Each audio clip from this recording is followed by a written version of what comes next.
Salut, c'est Régis, j'avais quelques petites choses à te demander. La première, c'est que j'ai créé un compte Instagram spécialement destiné au podcast qui s'appelle Humeur Humoristique. J'y partage des extraits des anciens épisodes et les actualités des invités qui sont passés par le podcast, donc viens t'abonner. Et puis c'est le bon endroit aussi pour me faire des retours sur les épisodes parce que vous faites souvent les retours aux invités et c'est dommage parce que c'est moi qui bosse sur les épisodes, donc j'aimerais bien avoir des petits retours. Et si vous voulez me voir moi sur scène, les prochaines dates c'est le 28 novembre à Moucron. Tous les liens sont en description de l'épisode. Voilà, à bientôt, bon épisode.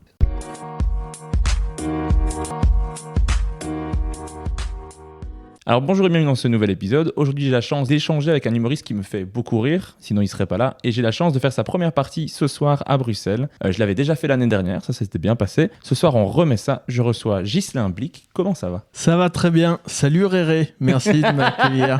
Voilà. Réré, déjà je déteste. Oui, on t'a déjà appelé Réré ? Réré, ça a, depuis le primaire, je pense que plus personne m'a appelé Réré. Ouais, parce que c'est pas un réflexe, c'était vraiment pour dire un truc nul. Hein. Ça marche. Mais merci beaucoup d'avoir accepté de faire le podcast. Eh ben, je suis très content que tu m'aies proposé de faire ça. Merci. Tu m'as dit que tu avais écouté les épisodes il y a longtemps. Et toi, est-ce que toi-même t'es consommateur de podcasts ? Oui, depuis longtemps. Mais est-ce que tu as continué à le faire ? Parce que je sais qu'à une époque où tu en as écouté vraiment beaucoup, est-ce que c'est quelque chose que tu as continué à faire ? Alors, un peu moins, mais quand même beaucoup. Mais enfin, je suis vraiment... j'étais addict à ça pendant des années. Et il y a peut-être 1 ou 2 ans, d'un coup, j'ai tout effacé. J'ai arrêté les podcasts, je me suis remis à écouter de la musique. C'était assez sympa. Puis doucement, je me suis remis au podcast. Puis là, je me rends compte que je suis en train de me désabonner à plein de trucs et tout. Et c'est assez agréable. Mais parce que je n'ai fait que ça depuis... Ça fait plus de 10 ans. Ça fait vraiment très longtemps que je ne fais que ça. Je n'ai que ça dans les oreilles, des podcasts. Et c'est encore le cas. Mais je me rends compte que quand j'arrête un peu, quand je lève le pied, ça me fait du bien. Ok. Et c'est quoi les podcasts que tu écoutes ? Là, en ce moment, là, c'est beaucoup... pendant toutes les premières années, c'était beaucoup de trucs américains. Et là, maintenant, c'est plus que des trucs français, je pense. Beaucoup de trucs chiants, d'actu. Ok. Tu vois, d'actu ou un peu documentaire. Puis sinon, quelques podcasts de comiques. Tchatcheuse de Marie de Brouwer. Nanani Nanana. Ah, je connais pas Nanani. Daninka. Ok. Ah, faut que je l'écoute. Qui est peut-être un peu moins connu, mais ouais, qui me fait... Mais qui a démarré en Belgique, Aninka, il me semble, en plus. On la voyait beaucoup sur les plateaux et maintenant elle est à Paris, mais je pense qu'elle a démarré en Belgique, je suis pas sûr. Oui. Oui, il me semble qu'elle avait raconté ça, oui. Mais ouais, je savais pas qu'elle avait. Je me demande si elle a pas bossé même quelque part, genre au Kings ou quoi. C'est possible. Je raconte probablement des conneries, mais... On vérifiera cette info avec elle. Ouais. On vérifiera absolument pas cette info, mais voilà. On raconte ce qu'on veut et on s'en fout. C'est ça.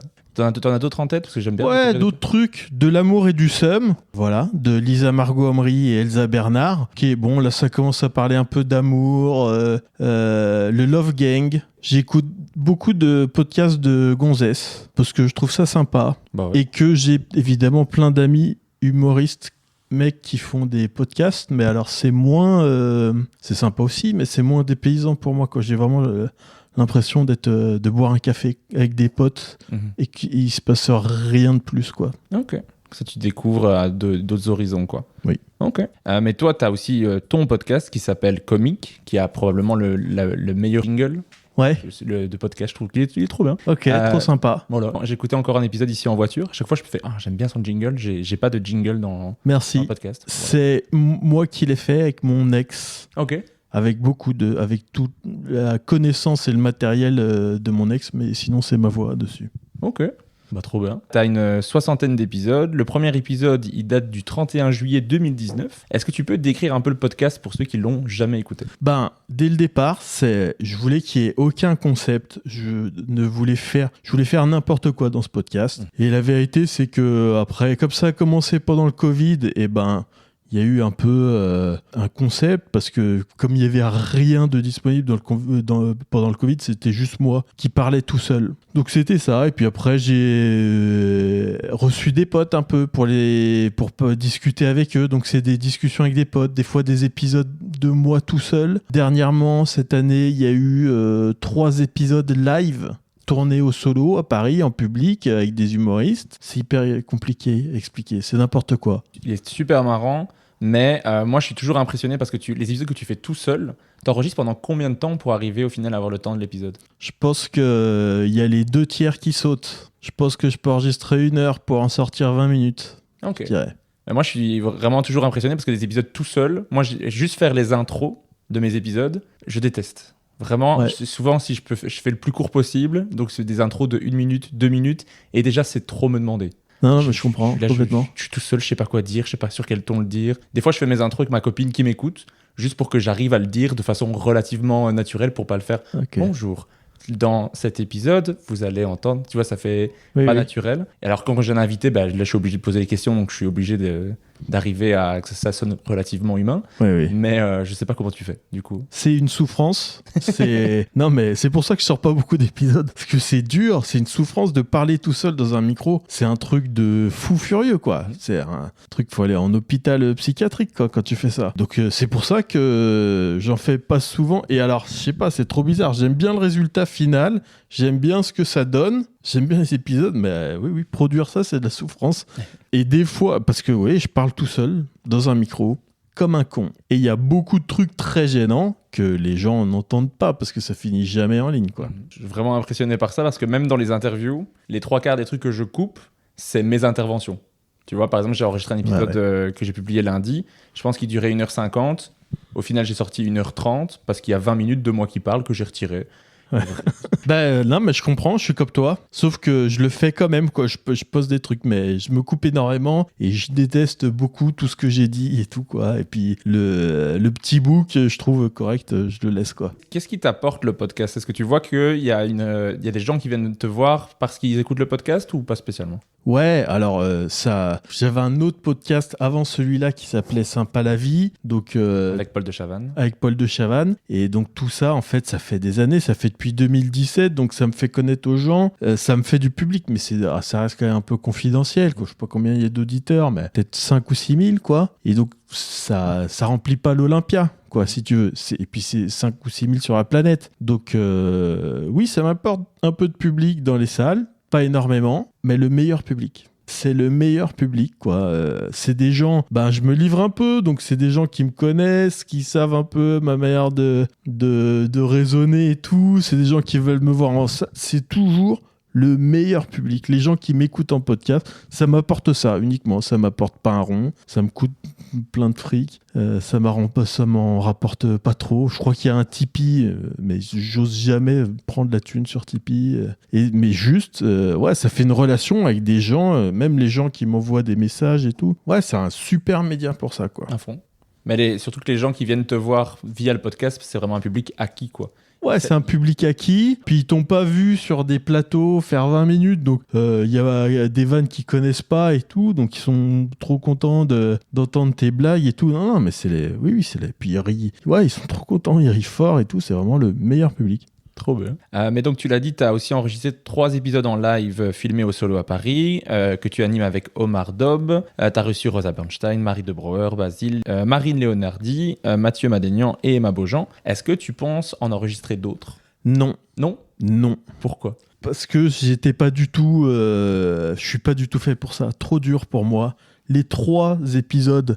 Le dernier, ça s'est un peu mieux passé, mais trop dur, trop de monde. Et puis, on a invité des comiques qui sont très énergiques. Et le public, à chaque fois, qui était présent. Et il y avait beaucoup d'énergie. Mais en fait, moi, quand c'est comme ça... Déjà, moi, quand je suis dans un groupe de potes, si on est 2... je discute facilement. Si on est 3, je vais déjà descendre de 50%. Puis si on est 4, souvent, je la ferme, quoi. Dans des groupes, à partir de 3 ou 4, j'ai vraiment du mal à suivre la discussion et tout, je la ferme. Mais alors là, tu vois, t'imagines ça en public, avec un public qui hurle. Enfin, je sais pas qui hurle. Des meufs qui se déshabillent. Non, mais ça en public qui rigole avec des... On a pris des humoristes qui étaient hyper énergiques parce que justement, c'est ça fout l'ambiance et tout. Et tous les invités étaient trop cool. Et je suis très content du résultat final. Quand j'entends les épisodes, je les trouve cool. Et je suis content qu'on ait eu les gens qu'on a eu. C'est juste, j'aurais préféré que quelqu'un d'autre le fasse et que je sois pas là-dedans parce que, ouais, pour moi, c'est trop dur. Je me tais pendant des heures et des heures et je suis incapable de suivre la discussion, quoi. Ok, mais le rendu est vraiment top. Franchement, Ouais, je ouais. trouve que les 3 épisodes sont super cool. J'écoutais le dernier ici en voiture en venant. Je trouve que ça rend trop bien. Et même tes interventions, tu t'es pas celui qui intervient le plus, mais je trouve que tes interventions à chaque fois sont drôles. Mais il y a un côté, je sais pas, comme ils sont tous hyper énergiques et toi pas, il y a un côté drôle. Non, Des fois, mais c'est vrai. les gens rient à ce que tu dis, mais tu dis rien de spécial. C'est trop marrant qu'ils disent ça à ce moment-là. Je sais pas, il y a un rendu qui rend bien. Même tu fais un poème pour Rosa Bernstein, Ouais. parce qu'elle l'avait fait dans l'épisode qu'elle avait fait avec toi dans son podcast Les mecs que je veux ken. Donc rien que ça, c'est super drôle. Tu vois, moi j'ai vraiment bien aimé la Ouais. petite intro, mais c'est super décalé par rapport au reste. Moi je trouve que ça rend trop bien. Donc Ok, bah c'est gentil, merci. Et ouais, le résultat, il est. Mais c'est juste, ouais, moi je me sens pas. J'ai l'impression qu'il y a tellement de gens qui peuvent le faire beaucoup mieux que moi. C'était vraiment beaucoup d'investissement pour que ça soit compliqué. Mais ouais, je les trouve bien. Mais je les trouve bien, pas grâce à moi, par rapport à tous les gens qui étaient dans ces trucs et tout. Et oui, aussi, je suis pas obligé d'être hyper énergique. Et puis, les gens qui me connaissent, effectivement, ça les fait rigoler. Mais c'était quand même juste un peu dur pour moi, quoi. ok. C'était beaucoup d'investissement en termes de temps et d'argent. Même le rendu visuel est super beau aussi. Ouais. Bah, et Omar fait ça bien aussi. Je trouve que limite, Ah, non, mais oui. il est très cool. Ah, il Limite, est béton, Omar. on Ouais. pourrait continuer de le faire. Moi j'aime bien le concept. Omar pourrait reprendre ça sans moi, oui, bien sûr. Vraiment, je trouvais ça très cool. Du coup, c'est ça que j'encourage à en faire d'autres, mais en même temps, si c'est dur pour toi, ne le fais pas juste pour moi. Ouais, non, moi vraiment, j'étais content quand ça s'est arrêté. Ok. Il y avait vraiment un gros soulagement, quoi. Ok, je comprends. Bah, après, je trouve que déjà, commencer une interview, c'est le début est toujours un petit peu malaisant allez, on va commencer, je suis toujours un peu stressé. Alors je me dis, si tu rajoutes à ça un public, 2 autres personnes qui parlent, Ouais. oula, ok, ça demande beaucoup de choses. Oui, non, c'est dur. Interviewer les gens, c'est vachement plus dur ce qu'on pourrait s'imaginer, quoi. Mais alors aujourd'hui, on est là parce que tu viens jouer ton spectacle qui s'appelle Aucune compétence particulière au Kings of Comedy Club à Bruxelles. Yes. Est-ce que tu peux parler un peu du spectacle? De quoi ça parle? Un peu de tout. C'est du stand-up, donc vraiment, c'est juste des sujets de la vie, quoi, hein. Je parle de moi, je parle un peu de mon tempérament. Il y a des gros mots, et ça parle un peu de sexe. Et je me sens obligé de le dire, parce que sinon, les gens viennent Ils sont choqués. et sont choqués. Ils peuvent être un peu... Enfin, pas choqués, mais il y a des gens qui trouvent ça vulgaire. Mais en fait, t'as les retours de tout le monde. Et il y a des gens qui trouvent ça très bien et qui te disent... C'est dingue, la différence de ressenti des gens qu'il y a dans ta salle. Et folle. De un jour, quelqu'un qui va t'attendre à la fin de la salle, qui va te parler de ton spectacle, t'as l'impression d'être un génie. C'est-à-dire que t'as l'impression d'être le fils de Coluche et de Jean-Paul Sartre. Les gens, ils t'envoient des trucs incroyables, quoi. Et puis un jour, il y a quelqu'un qui va te faire un retour où t'es le dernier des demeurés, quoi. Tu vois, c'est incroyable la différence de ressenti des gens. Mais donc voilà, il y a des gros mots, ça parle de cul. Ça peut te déranger certaines personnes. Mais par contre, moi, je trouve pas ça vulgaire du tout. Moi non plus. Moi, mais... je trouve ça cru, mais pas dans le sens cru. Allez, comment expliquer? C'est comme c'est. Tu vois, il n'y a pas d'enjolivure, ça se passe comme ça. Ouais, brut, quoi. Voilà, oui. Bah oui. Mais il y a des gens, il y a des gens qui supportent pas, quoi. Là, j'ai une critique la semaine dernière, il y a 2 semaines, de quelqu'un sur Billard Éduc. Qui est en plus un spectacle qui s'est bien passé. Il y avait une bonne ambiance et tout dans la salle. J'étais content à la fin du spectacle. Et quelques jours après, tu vois, la critique, c'est pipi, caca, prout, Bigard en moins bien. J'ai honte d'y avoir invité mes amis et tout. Il y a des gens vraiment. Il y a des fois, je préférais un coup d'un petit couteau, quoi. Un petit coup de couteau, un couteau d'une lame de 3 cm. Je préférais pas la critique et un petit coup de... Ouais, je comprends. En plus, avec le coup de couteau, tu saurais quoi faire. Bon, Exactement. Je vais à l'hôpital avec ça, je sais pas quoi faire. Mais voilà, ça va juste se faire mal pendant longtemps. Ouais. Tu vas y repenser de temps en temps. Dès que tu vas voir Bigard, tu vas faire c'est Bigard, mais en moins bien. Ok, d'accord. Ouais.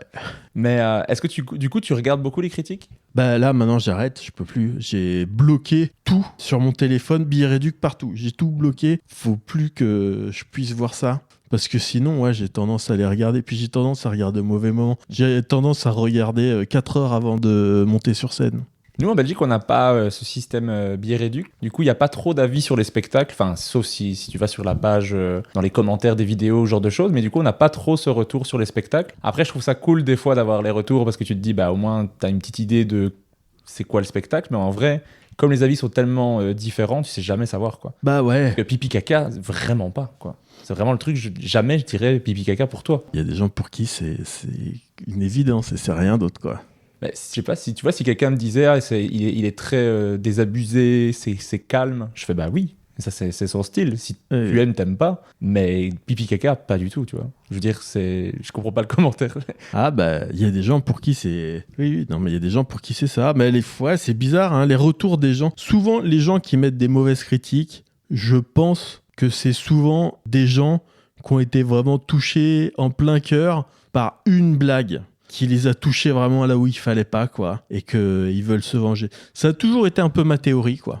Quelqu'un qui met une critique vraiment assassine, je pense qu'il y a une phrase qui lui a transpercé le cœur. Parce que bah, tu connais pas la vie des gens, et puis, je sais pas, quelqu'un qui a une vulnérabilité à un endroit, et ça lui a fait mal. Et c'était ma théorie pendant longtemps, et je discutais avec Emma Defoucault, il y a pas longtemps, qui me disait exactement ça, c'est-à-dire qu'elle elle jouait son spectacle, elle avait une blague sur la particule, parce qu'elle s'appelle Defoucault, et il y avait un mec qui l'attendait à la sortie de la salle avec sa carte d'identité pour montrer que lui aussi il avait une particule, et que je sais pas quoi, enfin bon, il était pas content de ça, quoi. Et c'est vraiment, c'est 30 secondes du spectacle, quoi.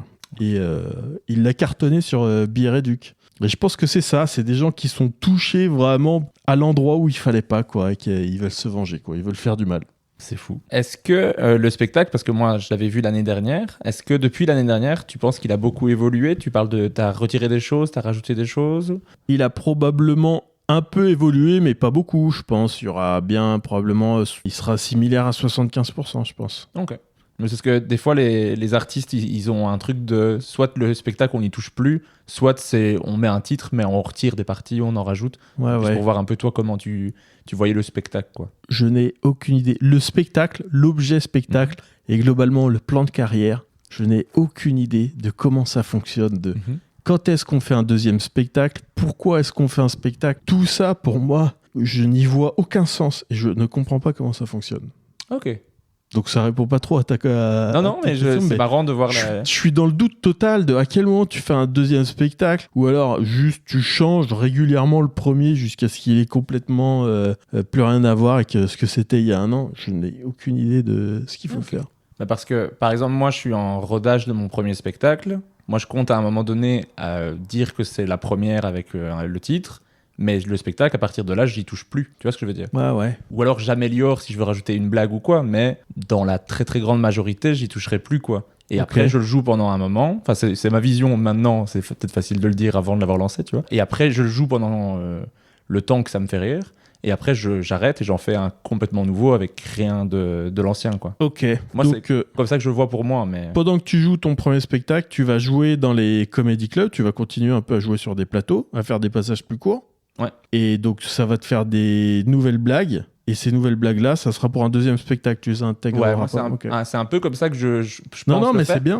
Mais en même temps, il y aura aussi une partie de Comedy Club je fais certaines vannes du premier pour que les gens viennent le voir, quoi. Ouais. Sauf si les nouvelles vannes sont plus drôles. Et donc, ça encourage les gens quand même à aller voir le spectacle aussi. Mais t'as une partie où tes nouvelles vannes sont moins drôles que tes anciennes. Mais ouais, moi, c'est un peu comme ça que je vois le truc. Mais...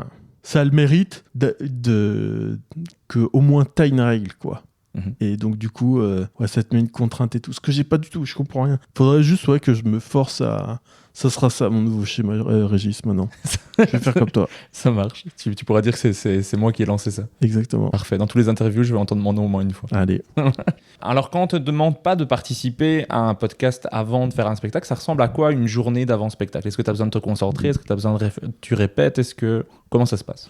La journée avant le spectacle, j'aime bien éviter tout ce qui peut m'occuper l'esprit et tout. Enfin, j'aime bien que ça soit détente, quoi. Donc, rien de spécial. Si je veux préparer un petit truc pour le spectacle, déjà, que je puisse le préparer, que j'ai quelques heures. Si je veux préparer une blague ou quoi, tester un truc. Mais en tout cas, je veux que ça soit une journée vide, d'aucune obligation et de peu de rencontres.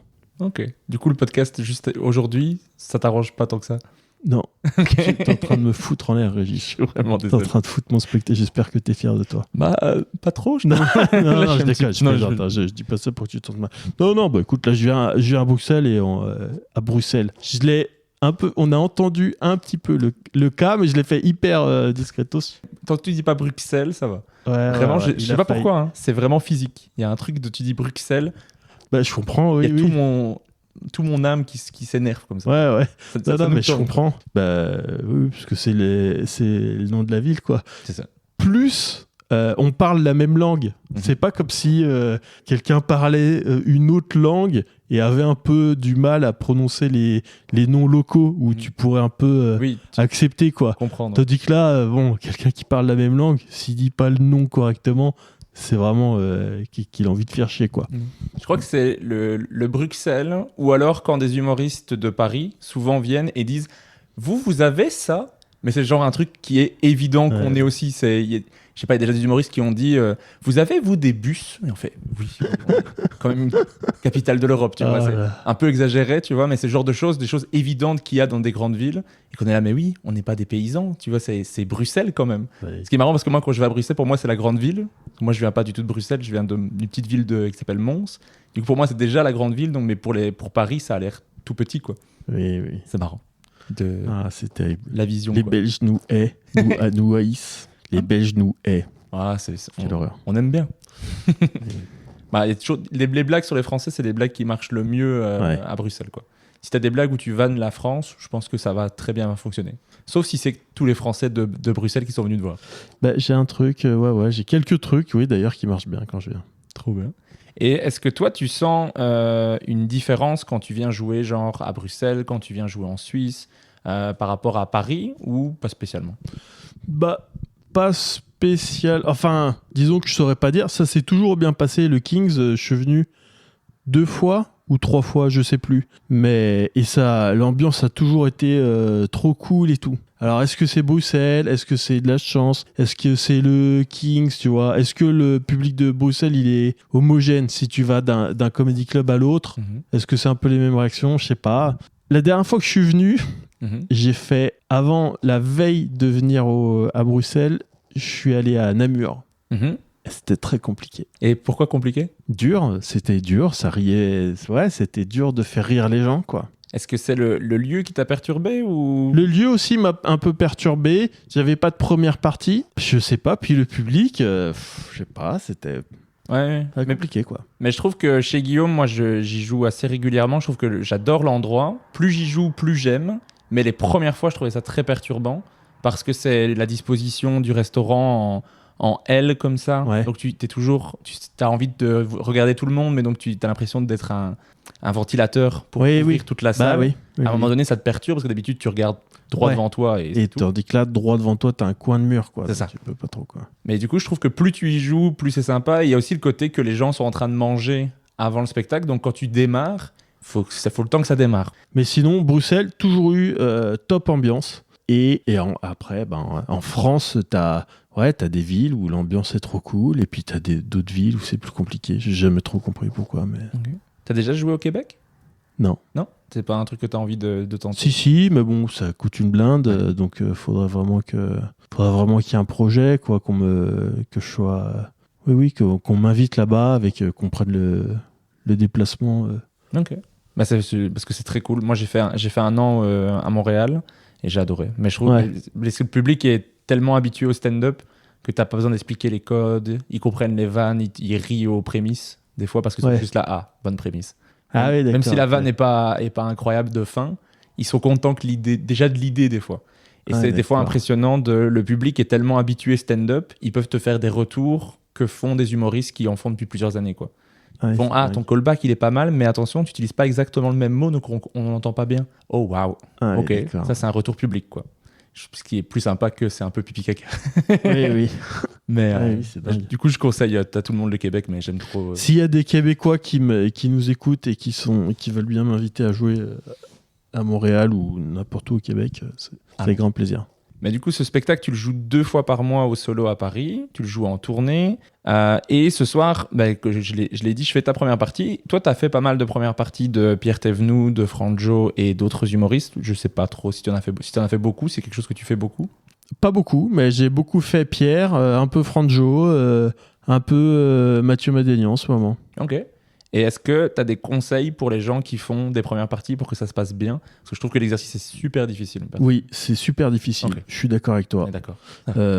Déjà, partir du principe que c'est super difficile, donc être super méga chaud, quoi. Mais ouais, c'est très compliqué, c'est hyper aléatoire. Des fois, va y avoir un gros carton, et puis la fois d'après, ça va être un bide. Donc ouais, je sais pas trop se prendre la tête si ça fonctionne pas, parce que moi je comprends pas, j'arrive pas à craquer le code, quoi. Des fois ça fonctionne pas, et en tout cas pas se remettre en question si ça fonctionne pas sur une première partie, parce que c'est juste, c'est compliqué. T'arrives à froid dans une salle. Il y a un effet, je sais pas, j'ai l'impression que tu dis aux gens, je suis la première partie, dans la tête des gens ça fait, il est pas marrant mais on nous échauffe un peu, quoi. Ouais. C'est trop fort. Ouais. J'ai fait par exemple, j'ai fait une première partie hier, j'ai fait exactement le même passage que je fais en plateau au même endroit au Kings. Le passage au Kings s'est super bien passé, la première partie pas du tout. Mais parce que aussi t'arrives à froid, donc c'est plus compliqué, quoi. Si vraiment t'as besoin de faire une bonne première partie quelque part, genre une grosse salle et tout, ça vaut peut-être pas le coup au Kings, quoi. Mais c'est de mettre plusieurs premières parties. Ça aide. Sauf pour la première de la première partie. D'envoyer quelqu'un en sacrifice, quoi, un poulet. Et après, ça se passe mieux pour toi. Ouais. Le pauvre qui passe d'abord. Oui. Est-ce qu'il y a d'autres trucs au niveau actu que j'ai oublié de mentionner, à part le podcast et le spectacle? Est-ce qu'il y a d'autres choses que tu fais? Non, c'est tout. Hein. C'est très bien. C'est comme ça. Tout ce qui se passe pour moi. Mais est-ce que toi, t'as ce projet de jouer dans des séries, d'écrire pour d'autres, ou ce genre de choses, ou pas spécialement? Non. J'ai pas du tout de vocation d'acteur, quoi. Ok. J'ai jamais eu. Moi, ça a toujours été vraiment que le stand-up. Et il y a des gens qui font du stand-up pour être acteur. Non, moi, ça me... Puis, je sais pas si je serais très bon. Faudrait que j'essaye. J'ai déjà essayé un peu. C'est marrant, il y a pas longtemps, là, cet été, on m'a proposé un moment de... on m'a proposé de tourner dans une série en préparation avec Cody. À Bruxelles. Ah, la série, c'est Les Beaux Malaises? Ouais. C'est une série québécoise qui est refaite, adaptation pour la Belgique. Ouais. Parce que j'ai vu les photos de Martin Matt, qui est l'humoriste québécois qui a la série, et qui faisait des photos de la maison avec Cody et tout. Ok, on t'a demandé à participer en tant qu'acteur dedans? À un moment, il y a quelqu'un qui a dû les planter pour un rôle, quoi. À un moment, une semaine avant le tournage, ils m'ont envoyé un scénario pour jouer. Il faudrait que je retrouve la description du personnage. C'est hilarant de recevoir ça. Un mec d'une 50aine d'années, bedonnant. De plus en plus agréable. Prise de contact brutale avec la vieillesse, quoi.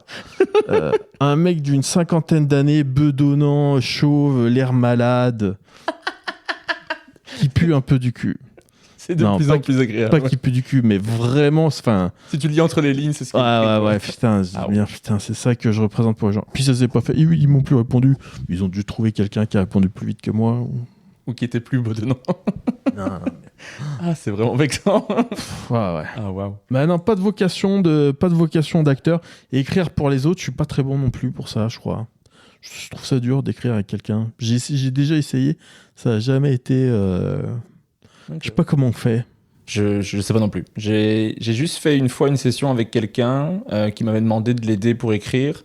Et au final, je lui ai que posé des questions de mais pourquoi tu veux parler de ça? Et au final, ça le faisait réfléchir. Donc je pense que c'était utile. Ouais. On n'a pas vraiment écrit les trucs parce qu'il me disait des blagues. Et j'étais là, ouais, mais pourquoi tu veux parler de ce truc-là? Parce que je comprenais pas l'idée. C'était juste une blague. Tu vois, il me dit une blague. Je fais, oui, mais c'est quoi le sujet? Ouais, mais je sais pas, c'était marrant. Je fais, ouais, mais... Et donc, on a juste discuté comme ça. J'ai jamais écrit spécialement avec quelqu'un. Non, mais c'est peut-être juste ça. Hein. Ouais, c'est ça. Mais non, je sais pas. Non, moi, faire que du stand-up seul, ça me va très bien.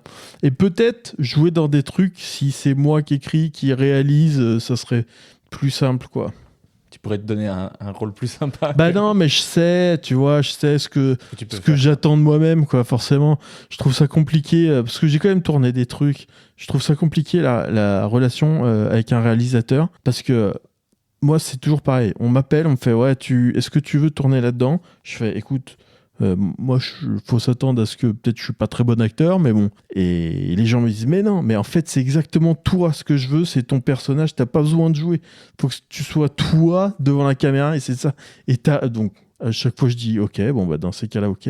Et j'arrive, et action, et je suis moi, et je dis la réplique.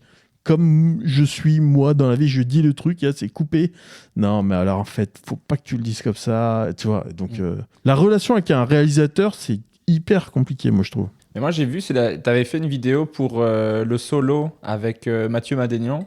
Et ça, je trouvais que tu avais ce truc de tu vas rester dans le lit qui est dans la pièce et tout. Ouais. Là, je trouvais que c'était nickel, quoi. Ben ouais, je suis d'accord, c'était pas mal, ouais. Bah, parce que après, ça s'est fait en détente totale, il y a zéro pression là-dessus, c'était vraiment... Mais là, je me suis dit, je peux le voir jouer, quoi. Je trouvais que tu le faisais bien, quoi. C'était juste, quoi. Ouais, moi j'ai joué dans quelques trucs où je trouvais que c'était pas mal et tout. Mais dès qu'il y a un cadre plus solennel et tout, avec un réalisateur qui a une vraie attente de trucs qu'il veut dans la tête, c'est plus compliqué, quoi. Mais ouais, je pense que je serais pas incapable, si c'est moi qui réalise, ou si vraiment on me donne vraiment carte blanche sans me faire chier après en me disant non mais en fait je voulais pas ça et tout. Je pense que ouais, ça peut te donner des trucs corrects. Ou alors avec des gens que tu connais bien, genre Mathieu Madénian, ben là il y avait une détente, puis le lieu tu connaissais et tout. Ouais. Ok. Alors maintenant qu'on a fait ton actualité dans le podcast, moi j'aime remonter le temps. Donc on va remonter au tout début. Je sais que tu es né à Gap, tu es resté 6 mois. Après tu as beaucoup déménagé, mais j'aurais besoin de savoir c'est ta date de naissance pour ta future page Wikipédia.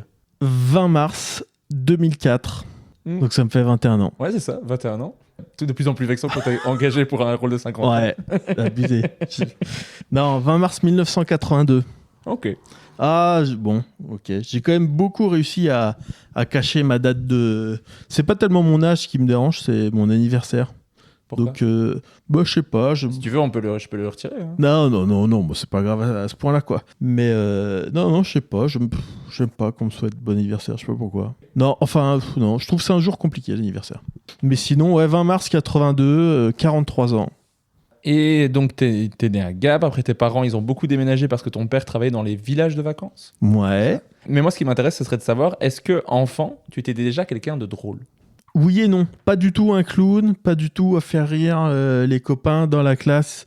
Plus, j'étais plus un drôle, plus, tu vois, pince sans rire, plus des trucs à l'écrit. Genre, j'aimais l'humour et je pratiquais. Et des fois, c'était un peu reconnu que j'étais marrant. Mais par contre, c'était pas du tout dans le caractère. J'étais pas du tout un clown, quoi. Ok. C'était plus tes proches qui le savaient. Il est drôle. Ouais. Puis c'était plus dans une originalité dans ce que j'écrivais et tout ça, quoi. Et est-ce que tes parents, tes proches, eux, sont des gens drôles ou en tout cas pour qui l'humour c'est important ? Genre, ça rit beaucoup à la maison, on aime faire des blagues ou pas spécialement ? Non. Ma mère n'a aucun humour. Il y a beaucoup d'humoristes dont les parents n'ont pas d'humour, c'est très marrant. Je sais pas, je pense pas qu'elle va écouter ça, puis si elle écoute, c'est pas grave. Mais elle n'a aucun humour et pas du tout une personne triste, tu vois. Elle est joyeuse, c'est pas une personne sinistre. Elle est joyeuse et tout. Mais je pense pas l'avoir entendu dire une blague, quoi. Okay. Le fait de créer une blague dans sa tête et de la dire, je pense que ça lui vient pas à l'esprit. Okay. Et puis peut-être elle peut un peu rigoler à des trucs que je dis moi, quoi, de temps en temps, et encore. Et mon père, peut-être un peu plus, mais pas non plus, pas non plus Patrick Timsit, hein, mon père. Je sais pas pourquoi je pense Timsit, mais non, famille assez calme. Mais est-ce que c'était dans un peu la culture de la maison on regarde de l'humour à la télévision, on va voir des spectacles ou pas spécialement ? On n'est jamais sorti voir un spectacle d'humour. Okay. Je me rappelle quand même qu'on se bidonne un peu en regardant la télé, mais bon, c'était pas genre il y avait pas un besoin d'humour. On consommait pas énormément, mais je me rappelle quand même devant la télé de trouver qu'on soit en famille à regarder des passages de Muriel Robin qui nous éclataient, des passages de Jean-Marie Bigard. S'il y a des gens, s'il est vieux maintenant, Jean-Marie Bigard, c'est comme du Ghislain Blic, un peu en beaucoup mieux. Pipi, caca, prout, mais en vachement mieux que moi. De la bonne promo.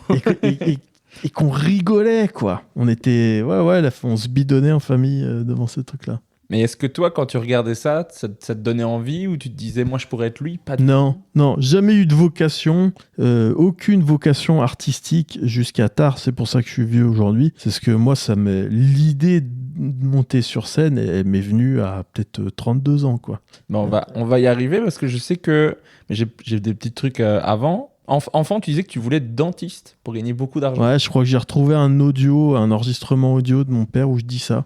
Je dis, je veux être dentiste parce que ça gagne beaucoup d'argent. Et pourquoi avoir quitté la dentisterie pour lui? Bah, tu sais, je pense que ça, c'est un truc que tu dis quand t'es gamin parce que le sujet a été sur la table la veille à l'école ou t'as vu un film ou pour n'importe quelle raison, t'as vu un dentiste et puis on te pose la question, bah, il y a ça qui ressort, mais c'est vraiment, ça a duré le temps de l'enregistrement, puis après j'étais passé à autre chose. Hein. Mais est-ce que l'envie de gagner beaucoup d'argent est toujours là? Ouais, enfin, en tout cas, pas du tout. Non, mais je suis pas du tout. Peut-être que je manque d'ambition à ce niveau-là, mais j'ai aucun problème avec le fait de gagner beaucoup d'argent et tout. J'aimerais bien. En fait, j'aimerais bien, mais juste. Mais c'est pas ton moteur, quoi. Non, c'est pas. Voilà, exactement. Tu dis pas il faut que j'avance dans la carrière parce qu'à un moment donné, je veux gagner plein d'argent, quoi. Exactement. C'est pas mon moteur, mais je serais très heureux d'être riche. Est-ce que t'as fait un seul moment de la scène, du théâtre, de l'impro? T'es monté sur scène à un moment donné de ton enfance ou ton adolescence? Une petite année de théâtre vraiment insignifiante, quoi. Je sais pas, peut-être vers 12 ans, au collège, que je trouvais un peu chiant, quoi. Et après, un jour, peut-être vers 22 ans, une rentrée, quoi. Je me dis, allez, il faut faire un truc. Je m'inscris à un cours de théâtre. Et enfin, j'ai ressenti la terreur, quoi, pendant 1 heure, quoi. D'être avec des gens, tu sais, puis t'as des échauffements. Je suis quelqu'un de timide en plus dans la vie. Alors, et t'avais des échauffements de théâtre, fallait se prendre dans les bras, il fallait se pleurer dans les bras et tout. À 22 ans, déjà aujourd'hui ça serait dur, mais alors à 22 ans, je te jure, mais je sens encore mon corps, mais raide, quoi. Mm-hmm. Corps en Kevlar, quoi. Et donc, je suis sorti de là, je suis parti m'inscrire à la boxe. Je préfère me prendre des pains dans la gueule. À choisir entre les câlins avec des gens que je connais pas trop et la boxe, c'est Ouais. limite la boxe m'attire plus aussi, donc Exactement. je pense qu'on se comprend là-dessus. Après, niveau études, je sais que tu as fait un bac S, c'est toi qui le dis, qui était trop dur pour toi. Mais j'ai redoublé ma première, j'ai redoublé ma terminale, donc oui, c'était c'était comme un défi. C'est surtout que je branlais rien, quoi. Okay, ouais. Mais est-ce que tu as eu ton bac? Ouais, je l'ai eu. J'ai redoublé ma première, j'ai redoublé ma terminale et j'ai fini par l'avoir avec 1 point en rab. C'est-à-dire, il me fallait 360 points, j'ai eu 361. Ce qui veut dire que je l'ai même probablement pas eu avec quelqu'un quelque part dans une administration qui se dit bon, bah, c'est quand même ballot. Si on lui met 2 points de plus, il arrive à 361 et puis comme ça on fait pas chier le monde. Ouais. Ça se trouve ça s'est passé comme ça. Mais ouais, je foutais rien. Au lycée, je foutais rien. Et après le lycée, est-ce que tu as eu envie de faire des études supérieures ou pas du tout? Ouais, je me suis inscrit à la fac, mais je fumais des pétards. J'ai fait 2 ans de BTS, action commerciale, mais j'ai pas eu le diplôme et puis je l'ai pas repassé. C'était vraiment chaotique tout ça. J'ai toujours été un branleur. Et donc, ouais, je pouvais pas faire des études, c'était pas pour moi. Ok, bah en même temps, si t'as rien qui te passionne, moi je trouve ça impossible. Bah Faire des ouais. études pour un truc que tu t'en fous, quoi. Moi je sais pas comment les gens font pour étudier des trucs qui n'ont aucun intérêt. Bah oui. Parce que moi j'ai fait prof anglais-néerlandais, mais moi j'apprenais les langues, je trouvais ça intéressant, parce que je trouve que parler anglais, parler néerlandais, je trouve que les deux sont cool. Mais les autres matières, j'avais déjà du mal. Les matières que je comprenais, qui ne servaient pas pour donner cours, j'étais là, mais je comprends pas pourquoi on doit apprendre ça. Mais j'aurais jamais su étudier des trucs administratifs ou des trucs ainsi. Je fais, mais pourquoi? C'est vrai que c'est dur, bah oui, comment ils font les gens? C'est vrai que c'est dur de te forcer à... Faut vraiment avoir une vision de, dans 5 ans, comme ça, je gagnerai 1400 €. Enfin, tu vois, c'est pas ça qui me faisait sortir du lit pour aller en cours, quoi. Ouais, je comprends. Après, tu as travaillé comme commercial en caisse enregistreuse. Donc, en gros, tu vendais des caisses enregistreuses à des restaurateurs et tu te faisais chier comme un rat mort. C'est toi qui le dis aussi. Bah oui. Et puis, il y a un pote à toi qui est revenu d'1 an en Irlande qui te conseille d'y aller et tu décides de tout quitter pour aller travailler en Irlande à Dublin sans trop savoir pourquoi. Tu y restes 2 ans, tu travailles pour le service technique de HP. Ouais, Après, il y a ton cousin qui te conseille la République tchèque. Tu trouves un boulot dans une boîte d'informatique où tu fais du management de contrat. À nouveau, c'est chiant à mourir. Tu dis même que c'est le pire boulot de ta vie. Ah ouais, clairement, c'est vraiment les bullshit jobs, quoi. Ouais, j'en ai rien à foutre, quoi. Et j'étais responsable du service de plein de gros groupes français, je sais plus ce qu'il y avait, mais des trucs de la SNCF. Qu'est-ce qu'il y avait? Il y avait vraiment des grosses boîtes, les Galeries Lafayette et tout. Et nous, on gérait leur réseau informatique. Et c'est des gars qui t'appellent. Ah, il y a un truc en panne. On perd 60 000 € de l'heure. Chaque heure, on perd 60 000 €. Et toi, t'es là. Tu gagnes pas 60 000 € de l'heure. T'en as rien à péter. J'en avais rien à foutre. C'est pareil. Je fais trop de trucs dont j'avais rien à foutre dans ma vie, quoi. C'est terrible. Mais pourquoi être allé dans ce genre de métier et pas, je sais pas, service aux clients ou des trucs plus... C'est le piège, en fait, D'ailleurs, je crois qu'il y a quelqu'un qui a théorisé ça un peu. Mais c'est le piège de... Je me suis retrouvé au service technique d'HP. C'était génial. Moi, j'adorais parce que j'adorais les ordinateurs et tout. J'étais très technique et tout. Et donc, fallait prendre des appels. C'était comme un jeu. C'était comme un escape game, quoi. J'adorais ça. Je prenais un appel et j'allais trouver la solution. Coûte que coûte et tout. En plus, j'étais bien. Je le faisais vachement bien. Et le problème, c'est ça. Tu prends un boulot, tu le fais vachement bien. Donc, du coup, on te file une promotion. Le boulot, tu le fais bien, machin. Et on te file des promotions jusqu'à ce que tu te retrouves finalement dans le poste où t'es coincé parce que tu n'aimes plus ça et tu n'es plus bon et ça ne t'intéresse plus et c'est le poste où tu vas rester pour ta vie, puisque comme t'es bon, on s'arrange pour te faire monter jusqu'à un endroit où en fait tu devrais pas être, ça ne te sert pas à toi, ça sert pas à la société. Ouais, et comme tu gagnes bien ta vie à ce moment-là, bah t'es tranquille, quoi. Bah oui, voilà, à cette époque-là, je gagnais bien ma vie, parce que c'était un poste à responsabilité. Je gagnais pas mal du pognon, mais j'étais nul. Enfin, il m'intéressait pas ce boulot, quoi. L'humour, ça a l'air plus sympa quand même. Ouais, grave. Ensuite, tu décides de partir faire un tour du monde avec un ami. Tu mets 10 000 € de côté et tu le rejoins à Sydney pour la première étape. Après un mois, tu as dépensé 5 000. Donc tu te dis, bon, on va peut-être rester un petit peu. Exactement. Et donc tu commences à travailler dans le bâtiment, travailler dans la démolition. Tu as aussi été pêcheur en haute mer, à bosser 20 heures par jour sur un bateau. Ouais. Et du coup, tu es resté 4 ans en Australie. Ouais. Et c'est là que tu découvres le stand-up, enfin, en tombant sur une vidéo de Louis C.K. sur Twitter. Ouais, je pense, ouais. Que tu as commencé à regarder, et après tu as commencé à regarder tout ce qu'il y avait.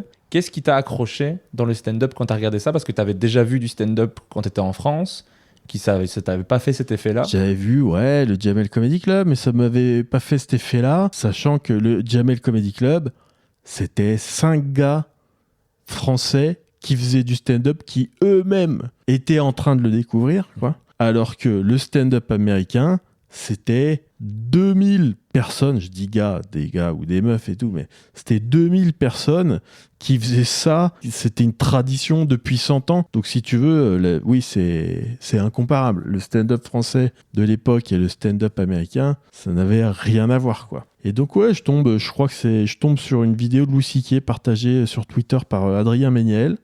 C'est juste, je me dis, pouah, super marrant, quoi. Mais ça m'arrive souvent, tu vois, t'es sur les réseaux, ça arrive souvent de voir des trucs super marrants. Et j'en vois une deuxième, et je me dis, c'est aussi super marrant. Et ça arrive moins souvent de voir 2 trucs super marrants du même gars, et t'en vois 3-4, et franchement, voir 5 trucs super marrants d'une personne, très vite, pour moi, t'arrives dans la sphère des génies. Parce que un truc génial, tout le monde peut le faire. 2 trucs géniaux, c'est déjà compliqué. 3-4 trucs géniaux, en fait, ça devient hyper rare, quoi. Et donc, Louis C.K., je me bouffe tout, je trouve ça trop cool. Et puis, l'ambiance, je tombe dans l'ambiance du stand-up, dans les podcasts, tu vois, à cette époque. Marc Maron et tout, et plein de gens hyper marrants, et tous avec des points de vue originaux.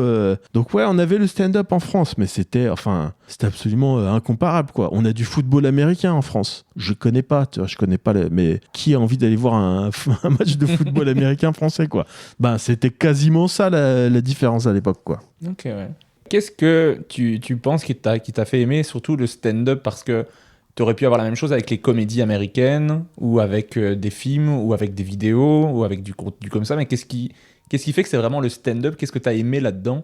De voir Louis C.K. sur scène? Je pense que c'est le côté un peu... vraiment stand-up, c'est-à-dire c'est le côté on efface tout ce qui est show, quoi. C'est le côté, en fait, t'as l'impression que la personne... Après, quand tu sais comment ça se passe, c'est pas du tout ça. Mais c'est vraiment...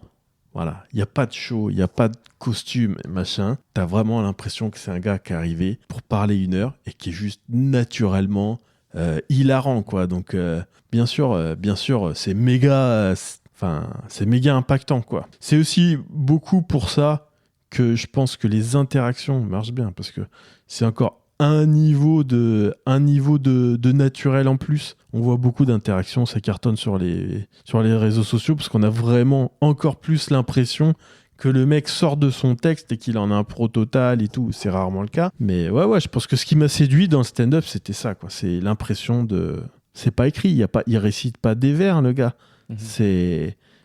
La simplicité du truc. Ouais, quoi. juste, il ouvre sa bouche et à chaque phrase, il est hilarant. C'est écrit probablement, beaucoup plus précisément que des vers. Peut-être pas beaucoup plus précisément, mais oui. Ouais. La version que tu as vue de Louis C.K., probablement, c'était la 2000e fois qu'il la faisait. Oui, bien sûr. Il a retesté, il a changé des mots chaque jour pendant plusieurs mois, et finalement, il a trouvé la version parfaite, quoi. Ouais. Après, si tu commences avec Louis C.K., tu commences quand même avec du lourd.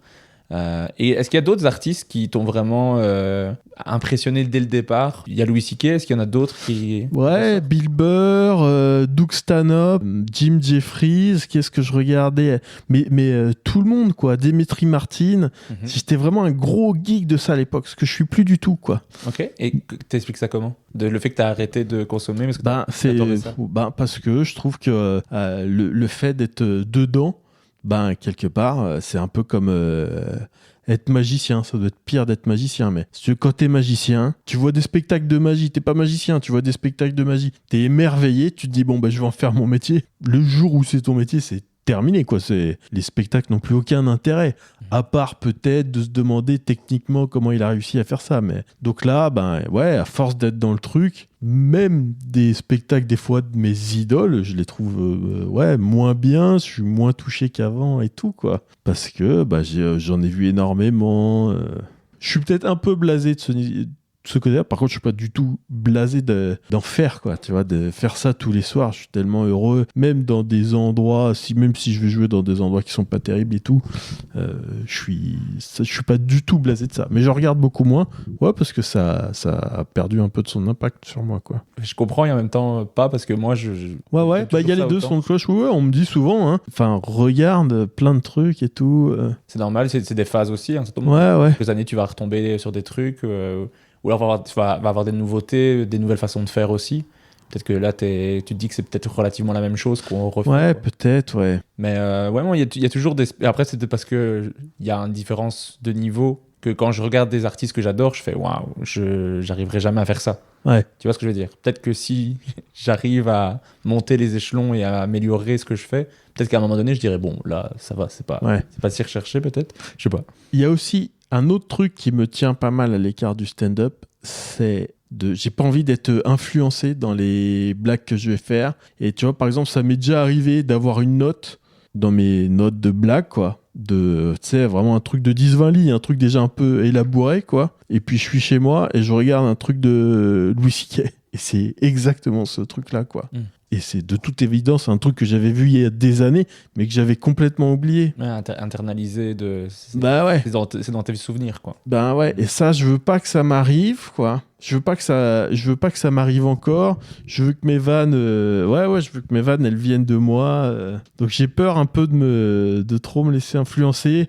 Et puis même aussi un autre truc, c'est des fois dans l'arrière de ta tête, t'as une vanne, tu sens qu'il y a un angle, il y a un truc qui est sympa, machin. Et si je vois quelqu'un, ne serait-ce qu'il touche à cet angle, même si c'est pas la même chose et tout, ça risque un peu de me faire ah merde, il y a déjà quelqu'un qui est en train de bosser dessus, alors ça va être moins sympa de le faire et tout. Ouais, ça m'est déjà aussi arrivé d'avoir des sujets, et après je vois un humoriste que j'adore qui parle de ce sujet-là et qui en fait quelque chose de tellement mieux que ce que moi j'avais au départ, et je fais bon allez hop, chiffonne ton papier. T'avais un début d'idée que tu trouvais sympa, et lui il a un spectacle sur le sujet, quoi. Alors que voilà, t'aurais pas vu ça, peut-être que t'aurais développé, puis peut-être ça serait parti dans un autre truc, mais juste ça te coupe un peu l'herbe sous le pied, alors que ça aurait pu te donner un truc très bien puis différent de ce que t'as vu, quoi. Ouais, mais une fois que tu le sais, c'est vrai que ça perturbe. Ouais.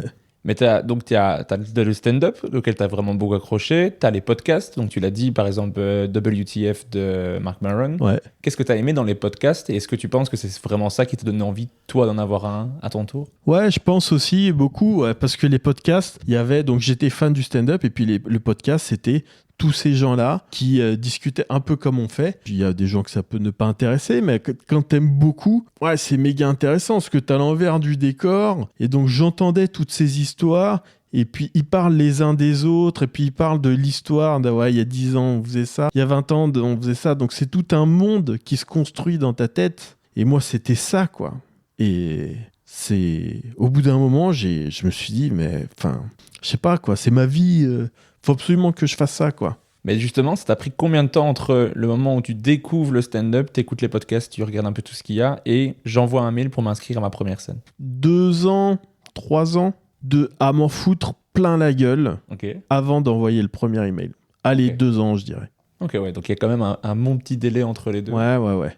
Mais parce que moi, je n'ai jamais aucune vocation artistique. Fallait vraiment que je tombe sur un truc qui me chauffe énormément, quoi. Est-ce que pendant ces 2-3 ans que tu hésites à faire de la scène, enfin tu sens qu'il y a une envie, mais avant de l'envoyer le premier email, est-ce que tu vas voir du stand-up en live? Non, pas trop. J'étais à Sydney. C'était pas trop à l'époque. C'était vraiment, tu vois, 2015, entre 2013 et 2015, et c'était pas très développé le stand-up à Sydney, donc ouais, non, je me renseigne même pas, non. Ok. Donc après, tu envoies ton mail, et du coup, tu as un spot pour faire un open mic à Sydney en mars 2015, mais t'es jamais allé dans un comedy club avant? Non. Ça me tue. Parce ouais, que... c'est vrai que c'est un peu absurde quand on y pense. C'est parce que moi, je suis quelqu'un de stressé comme toi, je pense. Je pense qu'on a eu... Notre première scène, c'était une torture pour tous les deux, parce que tu t'en parles dans les podcasts, donc ça, j'ai entendu, je me suis dit, enfin, quelqu'un qui est aussi stressé que moi, tu vois. Mais moi, il fallait que je découvre en live, que je vois comment ça se passe pour me détendre un peu, tu vois. Oui, ça... Tu t'es rajouté du stress, moi. Non, mais ouais, parce que je suis stupide, mais j'y ai même pas pensé, ouais. Mais et après, bon, et c'était très peu développé. Ouais, mais pour quelle raison je suis pas allé, ne serait-ce que voir, quoi. Non, je sais pas pourquoi. Ouais, c'est ça qui m'étonnait dans la démarche, parce que j'ai l'impression que tu te rajoutes encore plein d'autres peurs que si tu découvres. Ouais, bien sûr. Sur place le jour même. En fait, peut-être aussi que d'en consommer à mort peut-être que j'étais très naïf, et d'en consommer à mort en permanence sur mon ordinateur, peut-être que j'avais l'impression de savoir ce que c'était. Alors que maintenant alors que rien à voir. Et évidemment, ça aurait été bénéfique d'aller voir un truc avant. Ouais. Bah, moi, c'est parce que si quelqu'un me dit le stand-up, ça m'intéresse trop, j'ai envie d'en faire, je dirais, va voir des comedy clubs avant de le faire, quoi. Bah ouais. Pour juste voir l'ambiance, parce qu'en effet, la différence entre un spectacle de Louis C.K. et un open mic à Sydney un mardi soir, pas la même ambiance. Non, bien sûr. Et ça, c'est beaucoup plus stressant. Parce que le public, quand il vient voir Louis C.K., il est acquis. Ils sont déjà trop contents quand le spectacle va commencer. Et l'open mic, c'est... Ouais. Tu joues devant 10 personnes. C'est vrai, oui. C'est vrai que... Oui. C'est un très bon conseil. Va voir quelques plateaux jusqu'à voir quelqu'un de bidé. Va voir quelqu'un bidé, déjà. Comme ça, tu vois le pire truc qui peut arriver. Ouais, tu vois ce que ça donne.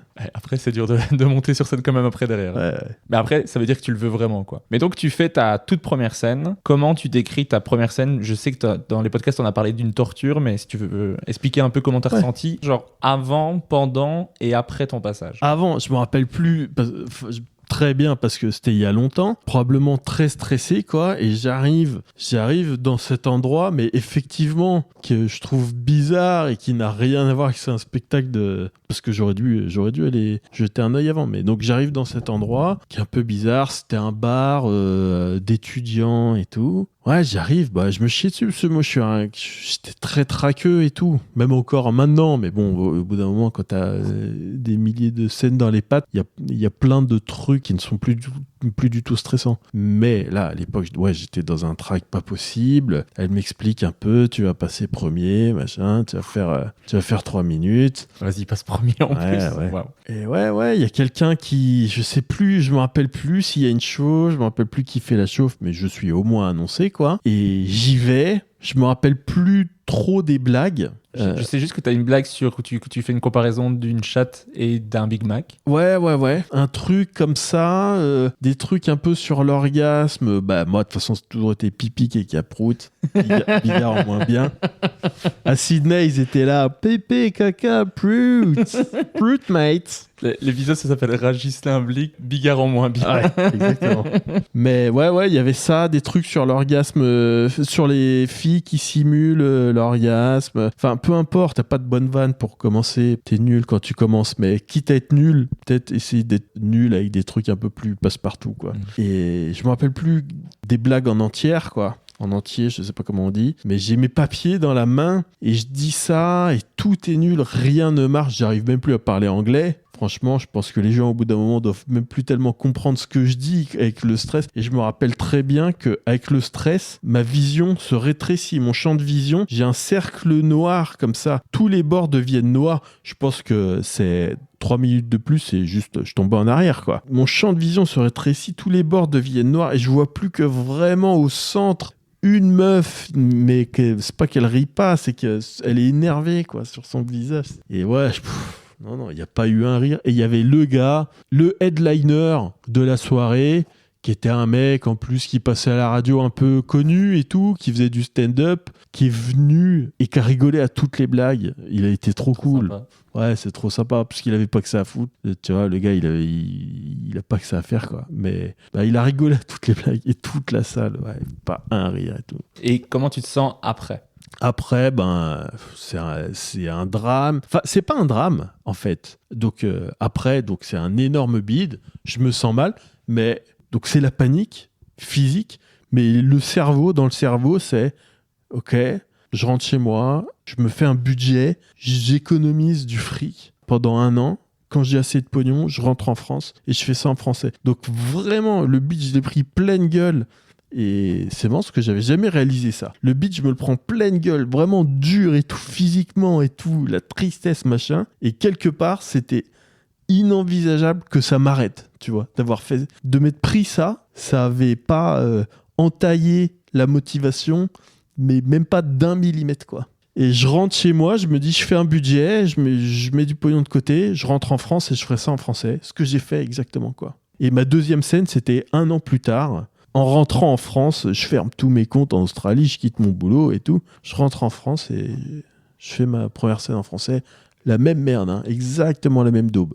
C'était pas du tout une question de langue, c'était juste, j'étais à traqueux et tout, j'étais mauvais au début. De toute façon, t'es forcément mauvais au début. Tu ne sais pas à quel point ça me fait plaisir d'entendre un humoriste aussi stressé que moi, même peut-être plus que moi pour ma première scène, parce que je sais pas si toi tu as ça, mais moi, les humoristes sont tellement des gens confiants, il y en a plein qui sont hyper à l'aise, ça m'énerve profondément. Je me sens toujours, peu importe l'endroit où je vais, la personne la moins à l'aise du groupe, quoi. Ouais. Et je sais pas toi, mais moi, il y a des scènes où il y a des gens qui me disent t'es stressé, mais pourquoi tu stresses ? C'est juste un open mic. Je fais justement, c'est le truc le plus stressant. Ouais, bien sûr. Bien sûr. C'est hyper dur un open mic. Oui. C'est plus stressant un open mic qu'une 400 places avec un bon public. Oui. Mais je crois que toutes les phrases pour essayer de te rassurer, on dit mais le pire truc qui peut t'arriver, c'est un bide. Tu vas pas en mourir. Il y a pire dans la vie. Je fais tout ce que vous me dites ne marche pas, les gars. C'est hyper stressant. Après, c'est peut-être parce que j'y accorde trop d'importance, je sais pas. Mais tout est stressant. Donc quand j'entendais ça, j'étais là, enfin quelqu'un qui vit la même chose que moi. Et ça me rassurait de me dire que t'as eu quand même envie de continuer. Et il y a un truc que t'as dit qui m'a quand même pas mal marqué. Je veux faire partie de ça, du monde du stand-up. Je veux faire partie de ce monde-là. Même si je le fais mal, je préfère faire ça que faire autre chose, même si je le fais bien. Il y avait ça. Il y a vraiment ça. J'ai l'impression que tu as expliqué, c'est un truc que je ressentais franchement, même si je suis jamais bon, c'est trop bien le stand-up, je veux en faire partie. Bah ouais, t'as trouvé ton truc, quoi, ton monde et tout. Un truc que j'avais jamais eu de ma vie, quoi. C'est ouf. Donc la première scène en France, ça se passe pas bien non plus. Après, est-ce que tu cherches plein d'autres plateaux ? Comment ça se passe ? Est-ce qu'il y a du temps entre la première scène ou directement le lendemain, t'as une deuxième scène ? Bah, je m'inscris dans les cours de stand-up d'Alex Nguyen, qui a vu passer tous les gens qui font du stand-up, tous les Français qui font du stand-up sont passés chez Alex Nguyen. Dont Antec et Adèle Fugazi qui ont déjà fait le podcast aussi. Ouais, bien sûr. Je rencontre Antec là-bas, quoi, parce que j'y ai fait 2 mois. Mais j'ai démarré là-bas avec Antec. et Jean-Patrick, un autre pote avec qui on a monté un plateau. Et donc, je rentre, je prends les cours. Déjà, tu peux commencer à dire des blagues, mine de rien, devant les autres élèves. Donc, tu peux quand même t'habituer à raconter des trucs. Et ouais, je veux jouer à mort. Parce qu'en fait, moi, je me mets des podcasts dans la gueule depuis des années. Et je sais que tout ce qu'ils disent, il n'y a aucun conseil, il n'y a rien, enfin, il n'y a aucun conseil qui est donné de manière un peu stable, sauf un. Voilà, c'est le temps passé les pieds sur scène. Et c'est tout, quoi. Donc je me dis, il faut que je joue vite et il faut que je joue beaucoup et tout. Donc je demande à Alex Nguyen de me faire jouer. Et à l'époque, c'était pas du tout l'ambiance et tout. C'était pas du tout embrouillé, mais il comprenait pas. Il y avait quand même une petite friction. Il comprenait pas. Il disait, mais pourquoi vous êtes pas assez bon? Pourquoi vous voulez jouer vite et tout? Moi, je voulais jouer vite et beaucoup. Ce qui est dur. J'ai pas réussi au début, mais en tout cas, j'ai tout fait pour vraiment jouer le plus vite possible et le plus. Et dans les pires bourbier et tout, vraiment rien à foutre pendant des années, c'était vraiment oui à tout, c'était même pas que je répondais oui, on me proposait rien, c'est moi qui demandais d'aller jouer même dans les pires trucs et tout. Ok. Et est-ce que pendant les cours, tout ça, ça a fonctionné, tu sais rire les autres, les gens se disaient ah il y a quelque chose, ou c'était compliqué même au cours, quoi, je veux dire. J'avais l'impression moi assez vite qu'il y avait peut-être un truc dans l'écriture, dans les vannes et tout, c'était peut-être ça qui allait m'aider. Et puis, tout ce qui était la présence sur scène, c'était ça où j'allais avoir un peu de retard, quoi, sur les autres, quoi. Mais dans les blagues, je sentais que, il y avait peut-être la possibilité d'un truc, quoi, de faire ça, de progresser, en tout cas. Mais donc, au début, tu acceptes vraiment toutes les scènes, tu joues partout. Si je te demandais, genre, de faire le bilan de tes 200 premières scènes, genre, comment ça se passe? Est-ce que c'est énormément de bides et quelques fois où ça se passe bien? Est-ce que c'est au fur et à mesure tu progresses? Comment tu dirais un peu le début de ta carrière? Ouais, c'est une progression assez stable. Beaucoup de bides au début, mais progression assez stable. Et puis toujours un peu d'espoir quand même, dès le début. Des gros bides au début, mais toujours un peu d'espoir dans des petites vannes, quoi. Tu vois, au début, d'avoir quand même 3-4 vannes et tout. C'est vrai qu'en fait, c'est une aventure de dingue, les 200 premières scènes. Aujourd'hui, je les ai oubliées, mais... je pense que 200 scènes, je pense que t'as pas ton premier truc vraiment solide. Mais en tout cas, cette histoire de progression entre ta première scène et ton premier 5 minutes, peut-être pas solide, mais vraiment bien potable, ouais, c'est vrai que c'est dingue cette histoire, quoi. Est-ce que tu te rappelles genre de la première fois où vraiment ça cartonne? Je me rappelle plus, mais c'était au 33 Comédie, donc qu'on avait avec Antec et JP. Et je me rappelle d'envoyer un message à Haroun et de lui dire putain, hier soir, il s'est passé un truc, c'était mystique. Et j'étais dans le flow, quoi. J'avais le rythme parfait, si tu veux, et donc toutes mes vannes passaient. Non seulement toutes mes vannes passaient, mais, je sais pas, quand t'as un rire qui redescend, ou, je sais pas, t'as un moment parfait pour prendre une vague quand t'es en surf, et t'as un moment parfait pour balancer la roquette d'après, et plein de fois, tu loupes ces trucs et tout. Mais il y a des fois... Enfin, là, j'avais l'impression vraiment que j'avais joué avec l'ambiance et tout, quoi. Que j'avais été vraiment un sorcier, que j'avais manipulé tous les atomes de la pièce et tout. Enfin bon, j'en pouvais plus, quoi. J'étais vraiment dans un délire mystique. Et je racontais ça à Haroun, quoi. Et il m'avait répondu, oui, c'est juste un bon passage, quoi. Plus tard, t'en feras plein. Et je lui dis, non, mais tu comprends pas, c'était pas juste un bon passage, c'était un truc, enfin, il y a quelque chose en plus, peut-être il faut... Enfin bon, et c'était juste un bon passage. Mais en tout cas, je m'en rappelle, quoi. Mais après, des années plus tard, c'est juste un bon passage. Mais sauf qu'il y a un bon passage, tu vois, c'est un régal, c'était ça. Mais sauf que, c'était... Mais même ta vision, à force de le faire, change aussi. Parce que probablement que si tu revoyais ce passage-là maintenant, tu dirais ouais, bien sûr. C'est correct, quoi. Oui. Bah oui. Et mais pareil pour le bide. Ce que tu dis que maintenant est un bide, c'est ce que avant tu disais. Mais grave. J'ai eu 4 rires quand même à mon passage. Que si tu fais ça maintenant, tu dis j'ai eu que 4 rires à mon passage. Oui, non, mais c'est vrai. C'est fou. Hein. Même moi qui en ai fait moins que toi de scènes, tu ressens vite ça que ça évolue, quoi. Ton beat du début, ton succès du début, c'est une scène classique maintenant, quoi. Oui, c'est vrai, fou. ouais. Et est-ce que tu avais déjà le style que tu as maintenant sur scène ou au début, parce que des fois les gens quand ils commencent à faire du stand-up, ils jouent à l'humoriste ou alors ils essaient des choses et ils se rendent compte de qu'est-ce qui fonctionne avec eux, ou est-ce que directement tu as été ce que tu es aujourd'hui sur scène? J'ai été assez proche de ce que je suis aujourd'hui. C'est assez marrant la manière dont ça s'est construit parce que donc moi j'avais le track, j'étais stressé. Je montais sur scène, je jouais pas, je prenais pas une mise en scène et tout. J'essayais de monter sur scène et de me débattre avec mon corps pour pouvoir prononcer les blagues, mais avec le track, au bout d'un moment, en fait, j'étais tellement nerveux que ça m'agaçait. J'étais énervé un peu après moi-même, donc ça donnait une espèce d'exaspération et je soufflais comme ça.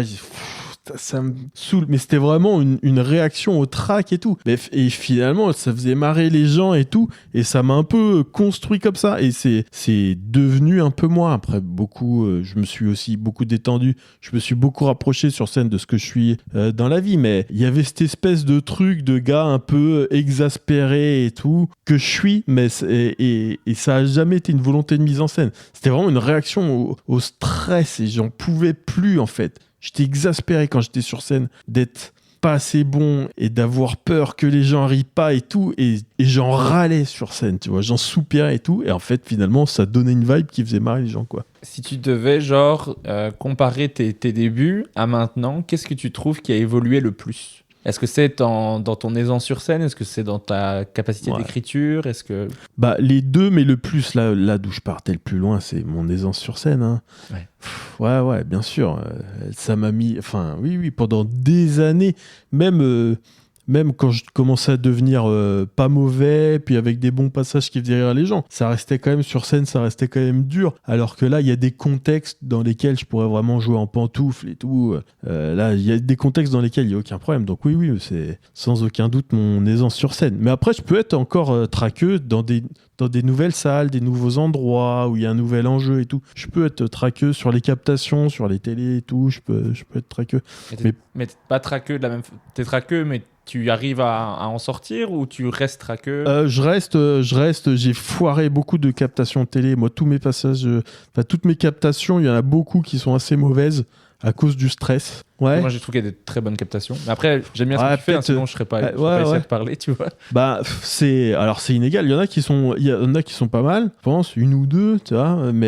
Mais sinon, j'en ai foiré beaucoup. Et puis, celle que j'ai foirée aussi, c'est celle qu'on voit le moins et tout, parce que j'en ai fait aucune promotion et tout. Mais en fait, je pense que comme t'as un côté blasé, et un côté détaché, on sent pas spécialement le stress, tu vois. Moi, quand j'ai écouté les podcasts et que j'entendais que c'était très stressé, j'étais là, ah ouais, parce que t'as un côté je m'en fous en fait. Ouais. T'avais un spectacle, au départ tu l'appelais Rien à branler, et je trouvais que ça marchait vraiment bien avec la vibe, tu vois. Et moi, quand tu disais que t'étais stressé, j'étais là, ah ok.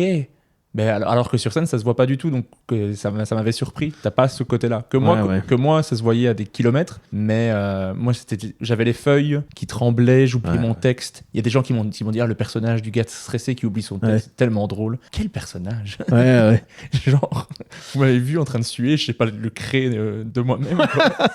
Mec, je suis entraîné à suer et tout. Je suis le Pierre Ninet du tract, quoi. Et ça, je l'ai eu aussi, de monter sur scène avec le micro qui bouge devant les lèvres. La jambe qui tape aussi. Moi, il y a un moment donné, je me suis rendu compte, mes deux jambes sont fixes au sol. Incroyable. C'est l'évolution. J'étais trop content pour moi-même il faut que je continue à parler, tu vois. Mais je me rends compte sur scène elles ne tremblent pas les deux. Trop bien. Mais c'est l'évolution aussi de mon côté. Après, le 24 mai 2016, donc tu crées avec Jean-Patrick et Antec le plateau du 33 Comédie à la Grange. Après, vous passez au Barbès, puis après au Fridge. Ça dure pendant 3 ans. Il y a tous les humoristes de Paris qui sont passés par ce plateau-là. Shirley Soignon, Tania Dutel, Roman Fressinet, Jason Brokers. Pourquoi cette envie d'avoir votre plateau? La même raison, j'arrive, le temps passé les pieds sur scène, c'était mon obsession, quoi. Donc j'arrive, je rencontre JP et tout, il me parle de ça, j'hésite pas une seconde, lui il avait l'idée de peut-être organiser un truc dans un bar qu'il connaissait, hop, c'était go, pour moi c'était parti, parce que c'est ta scène, donc déjà c'est toi qui gères l'accès, donc tu vas jouer à chaque fois, c'était vraiment pour jouer le plus possible, quoi. Ok. Est-ce que inviter des humoristes qui ont du coup plus d'expérience et tout, est-ce que c'est un moyen aussi d'apprendre en les observant ou pas? Ouais. Bah, puis c'était déjà génial parce que nous, on voyait des gens qui étaient ouf, quoi, qui voulaient bien venir jouer chez nous parce que les gens aimaient bien ce plateau. Donc, il y avait des gens de dingue qui venaient jouer chez nous. Donc, ouais, on s'en prenait plein la gueule. C'était des bonnes soirées à chaque fois. Puis, alors, nous, on était les 3 moins bons du truc, quoi, tu vois, mais on voyait ça. Bien sûr, c'est motivant. Puis, tu peux discuter avec les gens et tout. Non, c'était trop cool. Et aujourd'hui, est-ce que tu joues encore aussi régulièrement? Parce que tu avais cette recherche de jouer un maximum partout, Ouais. peu importe. Est-ce que maintenant, tu as encore ce truc? Est-ce que tu joues beaucoup? Un peu moins, parce que j'ai vraiment supplié pendant des années pour jouer le plus possible. Et puis après, j'ai commencé à me faire un peu, je sais pas, ma réputation, j'imagine, où les gens ont commencé à me connaître. Donc, on me proposait de travailler plus, je continue à supplier. J'étais vraiment un gros gratteur de scène, quoi. Il m'a fallu du temps. À un moment, on me proposait suffisamment de jouer. Et il m'a fallu du temps pour arrêter d'aller gratter quand même aux gens qui me proposaient pas, tu vois. Et puis là, maintenant, même, tu vois, je refuse des scènes. Mais donc là, je joue un peu moins parce que c'est fatigant au bout d'un moment et tout. Donc... Mais c'est quoi un peu moins pour avoir un peu... Est-ce que tu joues quand même tous les soirs ou qu'il y a des soirs où tu joues pas? Est-ce que tu joues genre 4 plateaux par soir? Une ordre d'idée, quoi. Je joue pas tous les soirs et puis je dois faire peut-être, je sais pas, peut-être une douzaine de plateaux par semaine, je pense. Ok, ouais. Et je joue pas tous les soirs, tu vois. Il y a bien 2 soirs dans la semaine où je joue pas. Okay. Mais ça m'a pris du temps parce que il y a une époque où on commence à te proposer de bien travailler et que quand t'as passé des années à, tu sais, je sais pas, c'est inscrit dans ton corps, quoi, de gratter à tout le monde, que t'as passé des années où refuser une scène, c'était un blasphème, quoi. Enfin, pour moi, quoi, redire non à un truc. Donc, tu sais, au bout d'un moment, on te propose trop de boulot, puis t'acceptes trop de trucs parce que ton corps, il est entraîné. Ça m'a mis du temps à me détendre, à dire, ouais, peut-être juste repose-toi un peu, commence à dire non. Et est-ce que tu joues un peu partout ou maintenant t'as les quelques endroits que t'aimes bien et tu vas là? Ouais, j'ai mon petit circuit. C'est beaucoup de comédie clubs maintenant à Paris, donc tout le monde a son petit circuit de 3-4 comédie clubs, quoi. Et toi, ce serait quoi le tien? Moi, mon petit circuit, c'est le Paname Comedy Club, le Jamel Comedy Club, le Joke et le Cartel. Et après, les petits endroits où on m'invite sporadiquement, tu sais, sur des plateaux, dans des bars ou machin. Quand on m'invite, souvent, je dis oui, quoi, quand on m'invite dans des petits plateaux et tout.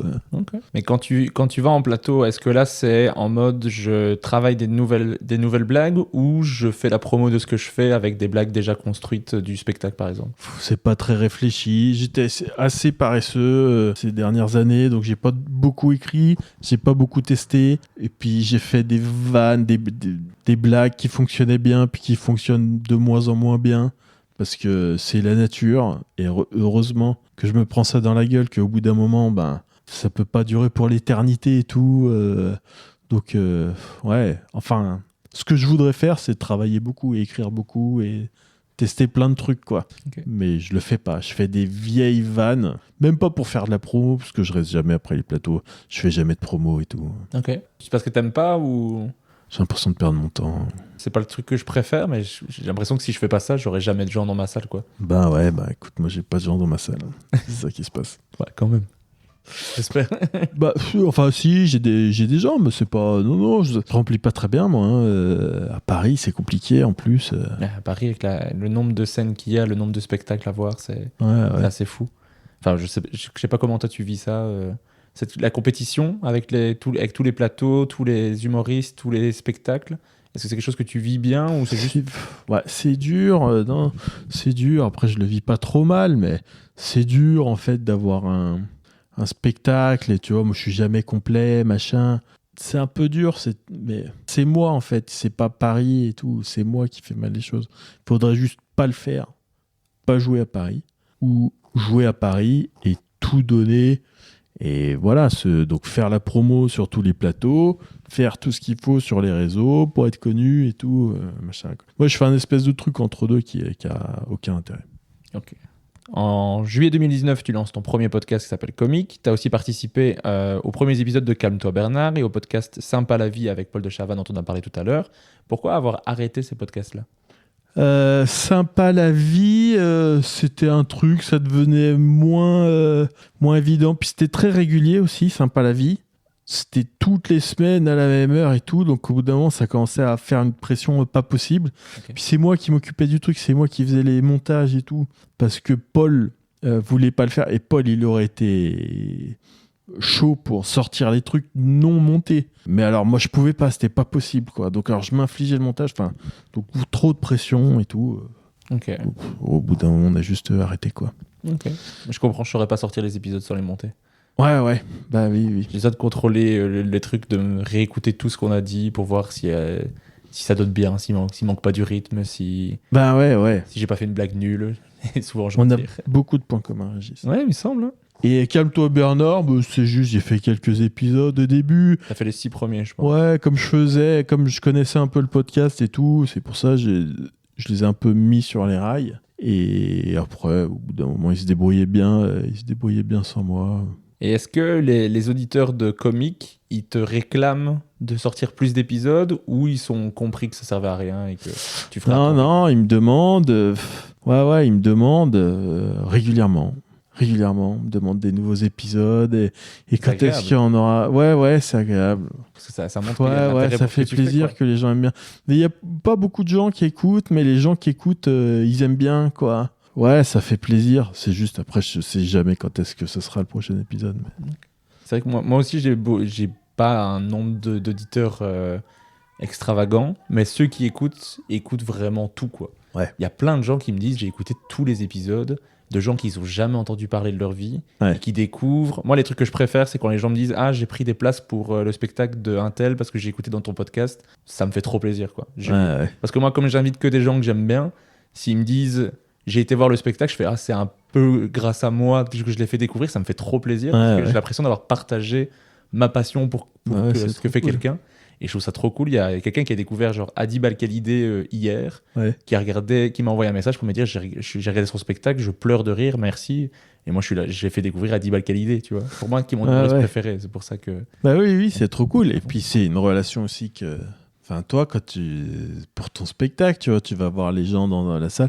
Puis c'est vraiment, c'est une relation de gens, qui te font confiance, qui ont un peu l'impression d'être des amis et tout. C'est vraiment trop cool, quoi. C'est ouf, hein. Après, en septembre 2019, tu expliques que c'est dans le spot du rire que tu as la sensation que ta carrière stagne un peu, et pour la première fois de ta carrière, et qu'il est temps de lancer le spectacle. Donc tu commences en septembre à annoncer les premières dates de ton spectacle.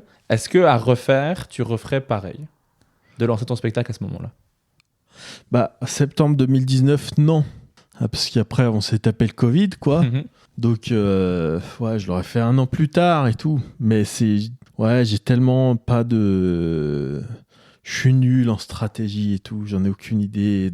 J'étais pas sûr de vouloir le faire. Aujourd'hui, je suis pas sûr que j'ai bien fait de le faire. Enfin, je n'ai aucun recul sur ce truc-là. Mais est-ce que tu aimes le spectacle, le fait de pouvoir jouer sur une plus longue durée, d'installer des choses? Moi, quand je joue le spectacle, j'adore ça, de pouvoir rester sur une plus longue durée. Et il y a aussi le stress du timing en moins. Ça, j'aime bien. Tu peux parler, si tu veux improviser un truc, tu peux parler avec quelqu'un, s'il se passe quelque chose, ou si tu as un éclair de génie à un moment donné, tu peux y aller. Que sur un plateau, moi j'ai toujours le truc de il faut que je fasse attention parce qu'il me reste plus qu'1 minute à faire ce truc-là.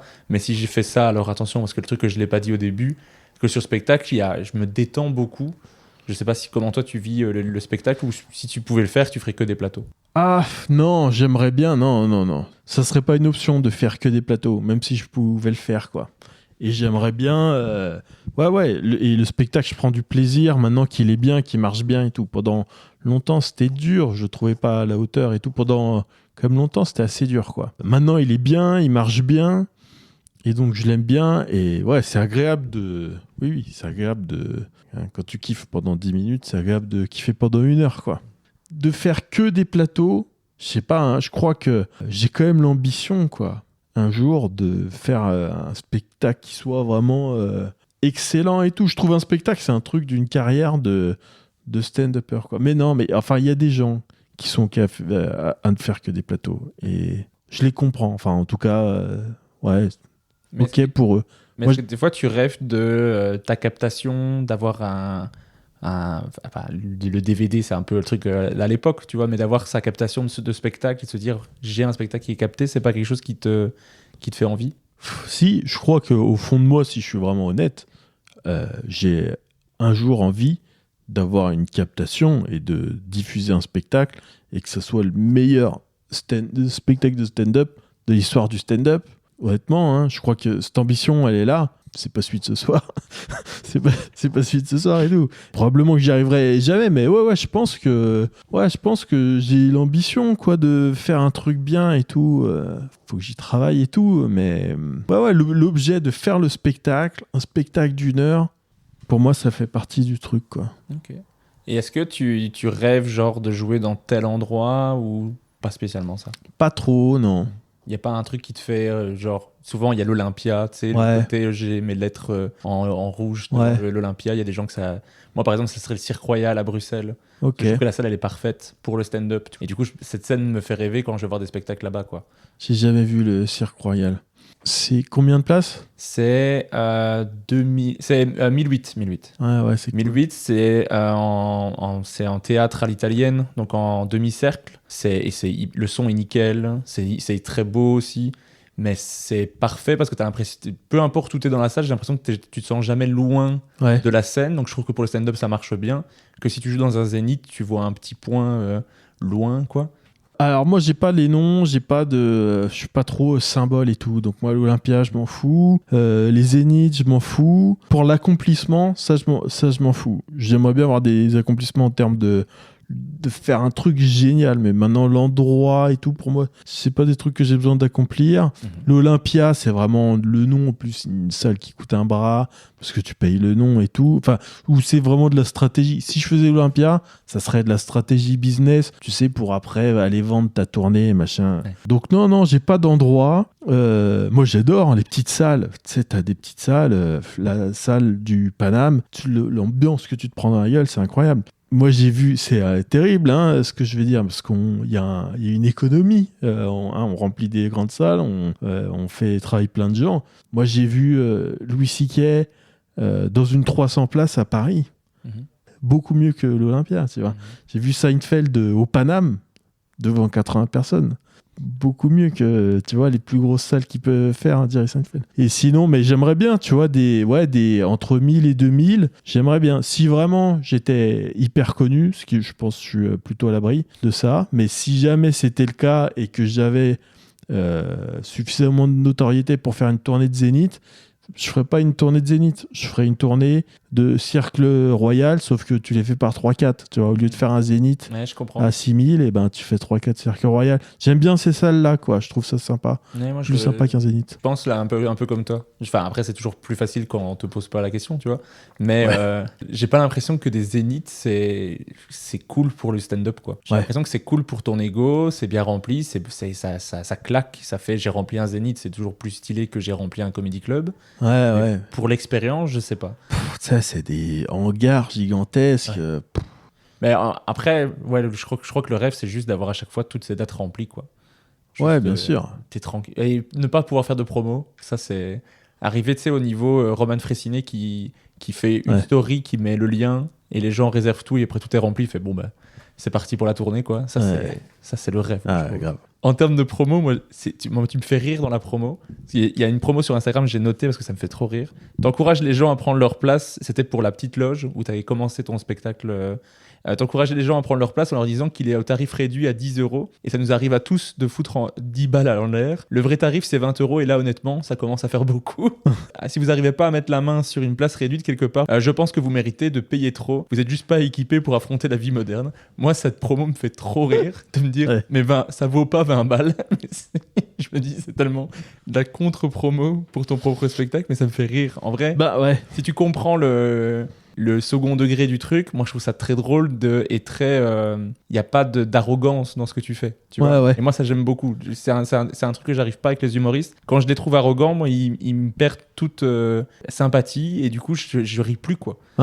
Si je me dis cette personne elle est trop contente d'être elle, ça m'intéresse plus de t'écouter, quoi. Oui, ça tue un peu la vibe, quoi. Mais ça c'est un ton que j'ai pas mal en promo. Et alors, je suis tout le temps en train de me dire, bah ouais, mais en fait, je me ferme un peu des portes où c'est pas hyper efficace. Mais en vrai, je me dis, parce que ça me fait marrer de dire ça, parce que c'est rigolo et tout. Ouais. Je me dis peut-être que ça vend une place de quelqu'un qui a compris, et puis les gens qui comprennent pas, et du coup, ils achètent pas de place. Bah, c'est des gens, ils sont pas dans mon truc, donc peut-être que si j'avais mis une promo plus grand public et tout, je les aurais eu dans ma salle, et puis ils se seraient fait chier, peut-être.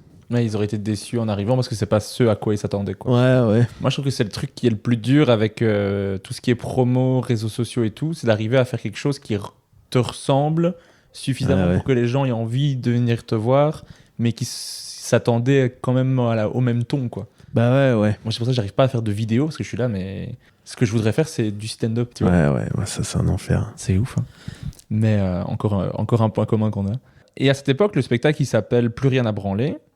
Pourquoi avoir changé le titre? Parce que pour des raisons vraiment de business, quoi. Parce que c'est plus dur à vendre, plus rien à branler. Okay. Et puis quand tu commences à t'adresser à des gens où tu sais, t'as un peu le maire de la ville qui va jeter un œil par-dessus l'épaule pour voir le programme et tout, et ben plus rien à branler, ça passe moins bien qu'aucune compétence particulière. Et je regrette parce que j'adorais ce titre, Plus rien à branler. Bah, au moins, c'est sûr que si t'appelles ton titre Plus rien à branler, t'as quand même beaucoup moins de gens qui vont être choqués des propos que tu peux tenir ou qui vont trouver ça grossier. Bah oui. Parce qu'il y a plein de gens qui vont se dire, oh, le titre déjà, c'est fini. Ouais. Ça fait déjà un petit tri. Après, aucune compétence particulière, moi je trouve que le titre est cool aussi. Ouais, ça va. Mais c'est vrai que Plus rien à branler, ça marche vraiment bien avec ta vibe quand même. Bah ouais, donc bon, c'était trop tôt. Faut peser plus. Quand t'es Roman Fressinet et que tu remplis en faisant une story, tu peux mettre n'importe quel titre et ça change rien, quoi. J'avoue. Après, du coup, on est en 2020, donc là, il y a le Covid, tout est arrêté. Comment toi, tu vis l'arrêt de ton métier? Tu peux plus monter sur scène. Je sais que t'as pas beaucoup écrit pendant cette période-là, mais comment tu vis tout ça? Est-ce que c'est une période que tu kiffes? Est-ce que c'est quelque chose qui est dur? Comment tu vis ça? Bah, trop bien au début, premier confinement, trop bien, génial, quoi, bonne ambiance, c'était trop cool. Et puis après, je me rappelle, c'est les confinements successifs, je sais pas comment ça s'est passé, vous, en Belgique. Relativement la même chose. Ouais. Enfin, nous, c'était toujours des petites différences d'heures et des trucs ainsi, on avait des couvre-feux à certaines heures. Ouais, il y a eu ça, donc à chaque fois des différences, et puis c'était à chaque fois des confinements et des déconfinements où il y avait un côté un peu pervers. Au bout d'un moment, je me rappelle, sur la fin, j'avais vraiment une baisse de morale, quoi. Okay. De pouvoir rouvrir et de refermer à chaque fois, à la fin, c'était dur, quoi. Ouais, on te donnait un petit espoir, puis après, en fait, on le reprend. Ouais. Et comment tu as vécu la reprise? Parce que j'avais entendu que tu avais retrouvé un peu le stress du début, le fait de ne plus jouer. Ah ouais, un peu, ouais. Ouais? Genre vraiment au point du début ou... Ouais. Le stress avant de monter sur scène, ouais, presque autant qu'au début. Peut-être la première scène, vraiment dure et tout. Et sauf qu'après, la progression, elle se refait très vite. Elle se refait en quelques scènes, mais oui, c'est marrant. Mais même là, j'ai pas joué pendant une semaine, et je trouve même une semaine, t'es moins... une semaine sans jouer, je sais pas, faut quand même... Mais après, tu retrouves tes réflexes très vite, mais tu sens quand même que ça...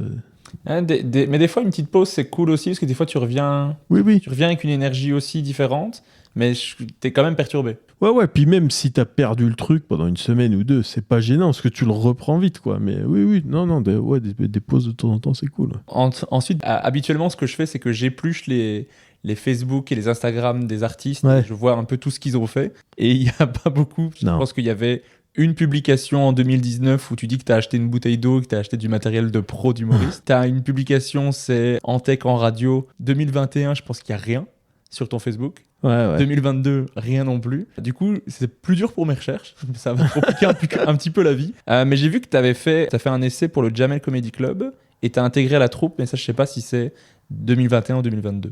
Je suis dans la troupe depuis fin 2021, je crois. Ok. Et est-ce que toi, intégrer le Jamel Comedy Club, c'était genre une consécration ou toi, comme t'as pas eu ce côté fan du Jamel Comedy Club, c'était cool, mais sans... Enfin, en tout cas, c'était un accomplissement parce que dans la mesure où il n'y a pas beaucoup de place, tu vois, au Jamel Comedy Club, donc ça fait plaisir, quoi, de faire partie du truc et tout. Hein, j'étais très content. Non, très content. Un peu, c'est une grosse salle, c'est un gros volume, le Jamel Comedy Club. Faut prendre ses marques et tout. Ça a pris quand même quelques scènes, quoi, avant de me sentir bien là-bas. Ouais, mais non, j'étais très content. Puis c'est trop bien. C'est une grosse salle. C'est un comedy club, mais ça, peut-être pour les comedy clubs de Paris, ça doit être le plus gros. Tu vois, la salle elle est grosse. Et puis le décor est sympa. Les gens sont bien installés. Non, c'est. Et est-ce qu'il y a un truc de un peu reconnaissance du milieu, un peu de dire je fais le Jamel Comedy Club, les gens se disent ah, il doit être bon du coup. Un peu, mais alors, sauf que moi, personne ne le sait parce que quand tu rentres dans un troupe de comedy club, en général, quand les gens rentrent dans un troupe du comedy club, le premier truc qu'ils font, c'est qu'ils le mettent sur leur bio Insta et tout. Et après aussi, tous les jours, ils mentionnent le fait qui joue dans un truc du Jamel Comedy Club. Un truc que j'ai pas fait. Donc je sais pas si... Encore aujourd'hui, des fois, on me dit tu vas où? Je dis je vais au Comedy Club. On fait ah mais tu joues au Jamel Comedy Club? Et les gens savent pas. Les gens savent pas beaucoup. Mais... Bah, la preuve, moi je sais pas te dire à quel moment tu l'as intégré. Tu vois, alors que d'habitude, je peux vraiment avoir la phrase. Alors le 4 février à 17h, tu as posté que tu as intégré, tu vois. Là, je l'ai pas. À un moment donné, je fais ah, il est dans le Jamel Comedy Club. Non, mais je fais pas ça. Mais ouais, peut-être que je devrais. Mais... Les gens, en général, quand tu rentres au Comedy Club, tu le sais, quoi. Il y a toujours une anecdote. C'est vraiment... Il éternue dans la loge. Ah, je suis désolé, j'ai pris froid au Jamel Comedy Club. Là, c'est vraiment des trucs comme ça. Faut le placer un maximum, quoi. Fin 2023, il y a le Paname qui publie une première vidéo de toi avec des vannes sur le ski et l'alcool, qui était très marrante d'ailleurs. Puis en 2024, tu publies plusieurs extraits sur scène filmés au solo, dont le sketch sur les boucliers humains, qui est incroyable. Je trouve que c'est un des meilleurs sketchs que tu as publié, je pense. Bon, moi, ça me fait excessivement rire, c'est tellement bien trouvé. L'angle est parfait. Merci. Vraiment très, très drôle. Le sketch sur la condamnation de Nicolas Bedos m'a aussi fait beaucoup rire. Parce qu'il y avait eu un peu il y avait tellement de blagues sur le sujet que tu as réussi à avoir un angle différent. Ouais. Et ça, je trouvais ça très cool parce que c'était toujours les mêmes blagues qui revenaient. Et là, je sais pas, l'angle de mais son appartement, c'est incroyable. On voudrait tous être confinés là-dedans.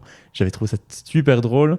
Tu avais fait aussi sur les talibans au cartel cette fois-ci. Est-ce que tu comptes publier d'autres extraits sur les réseaux sociaux ou pas spécialement? Bah ça, faudrait que je fasse ça toutes les semaines, quoi. Mais je le fais pas, je suis un branleur et voilà. Est-ce que je compte? Oui, c'est juste je le fais pas. Mais il faudrait que je fasse ça toutes les semaines, ouais. Mais toutes les semaines, je sais pas, mais en tout cas, moi, je les trouve hyper quali, quoi. Bah ouais, en plus, elles ont bien marché, ces vidéos. Ouais, c'est... Je t'encourage à le faire parce que j'en veux plus. Bah ouais. Mais il y a plein de gens qui... Franchement, je suis vraiment un branleur. Moi, c'était plus pour te complimenter, de me dire... Mais bien sûr, ces vidéos-là sont vraiment... Parce que je me plains que je remplis pas et tout. Si je faisais ça toutes les semaines, bah tu sais, les gens, ils entendent parler de toi et tout, ils viennent te voir et tout. C'est juste, faut que... Mais là, en ce moment, je suis dans une phase un peu chelou et tout. Je vais voir un psy la semaine prochaine et tout. Faut que je fasse ça, faut que je m'expose en fait. Faut que je fasse des vidéos comme ça et que je les mette sur les réseaux. C'est pas naturel pour moi, mais ouais, faut que je le fasse, quoi. Mais l'objectif, c'est pas de te mettre la pression. Moi, je sais, de te dire, mais vraiment, par je trouve contre, trop bien, quoi. Ouais, bien sûr. Mais la pression, il faut que je me la mette. Tu sais, il y a un moment, si tu veux faire ça, faut quand même, tu vois, faut assumer Enfin, si j'ai envie de le faire, faut que je le fasse, quoi. Si tu cherches pas du tout à être connu, à faire connaître ton travail, bon, bah, tu vois, ça reste quand même un métier de public, quoi. On s'adresse aux gens et tout. Non, mais après, moi, je trouve ça hyper dur. Hein. Je publie des extraits et tout ça. Ouais. Enfin, moi, quand je le fais, ou alors je fais des trucs d'interaction, mais alors je me dis, j'ai pas envie parce qu'on va penser que je fais que de l'interaction. J'en refais un peu, tu vois, mais pas beaucoup. J'ai pas envie qu'on se dise que je fais que ça. Et il suffit que je sois un peu désagréable avec quelqu'un, je me dis, ils vont pas vouloir venir voir le spectacle parce qu'ils vont se dire que je descends les gens. Ouais. C'est pas du tout ce que je fais, tu vois. Et si tu mets tes vannes en même temps, tu te dis, bon, après, je peux plus les faire sur scène. Ouais. Si tu fais des trucs d'actu, ça dure pendant un petit temps. Et là, ce qui est difficile, c'est qu'il y a 1000 blagues qui ont été faites sur le sujet. Ouais, grave. Mais c'est ça que je trouvais ça vraiment cool, genre t'as le sujet, c'est quand même des sujets compliqués à aborder.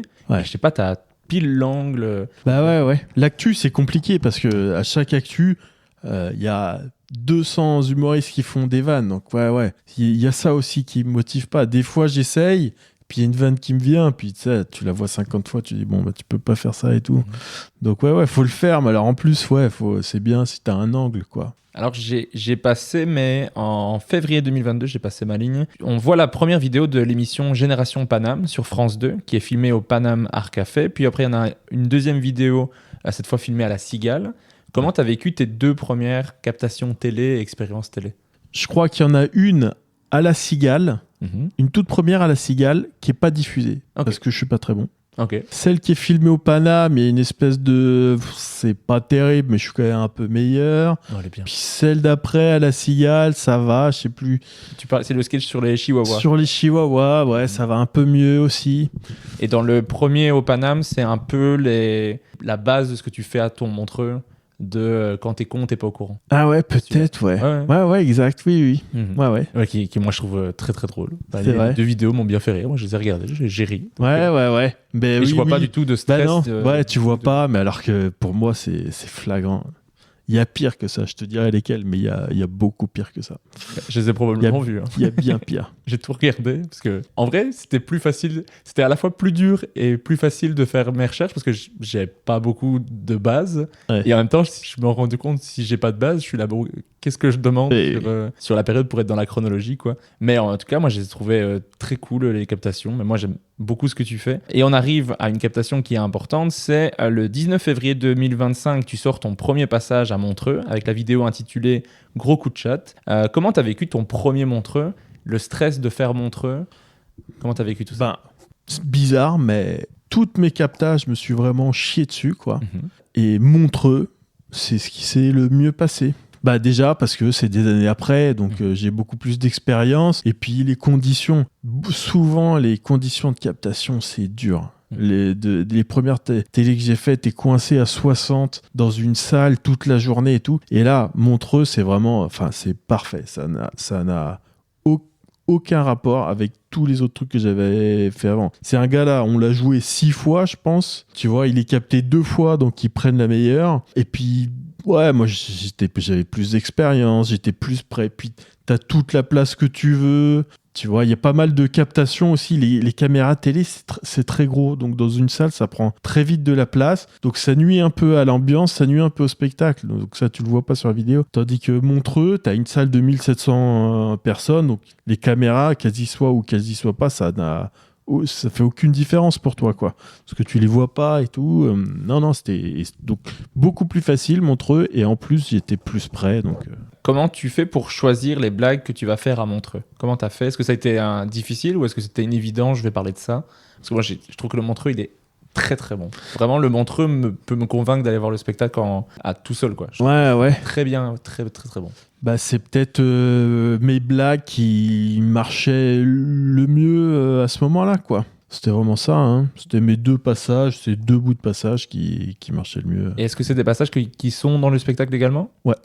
Mais parce que moi, je trouve que tout l'angle de quand un con a raison, c'est tellement drôle.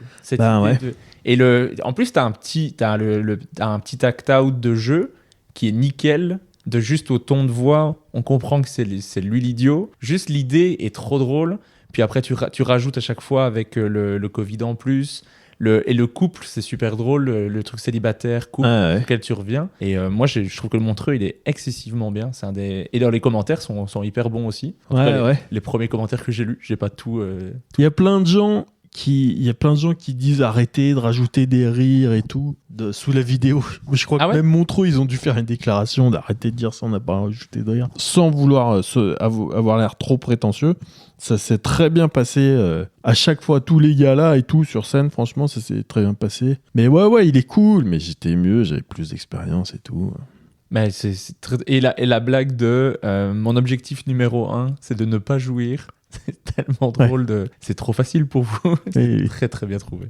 Franchement, je mettrai le lien après, je vais te spoiler plein de blagues du sketch, mais allez le voir, je mettrai le lien dans la description de l'épisode. Après mars, tu l'as dit, on l'a dit tout à l'heure, tu as enregistré des épisodes de comique en live. Je pense être revenu sur la majorité des choses que tu as faites. Est-ce que tu penses que j'ai oublié certaines choses? Non, je pense qu'on a fait le tour. Hein. Trop bien.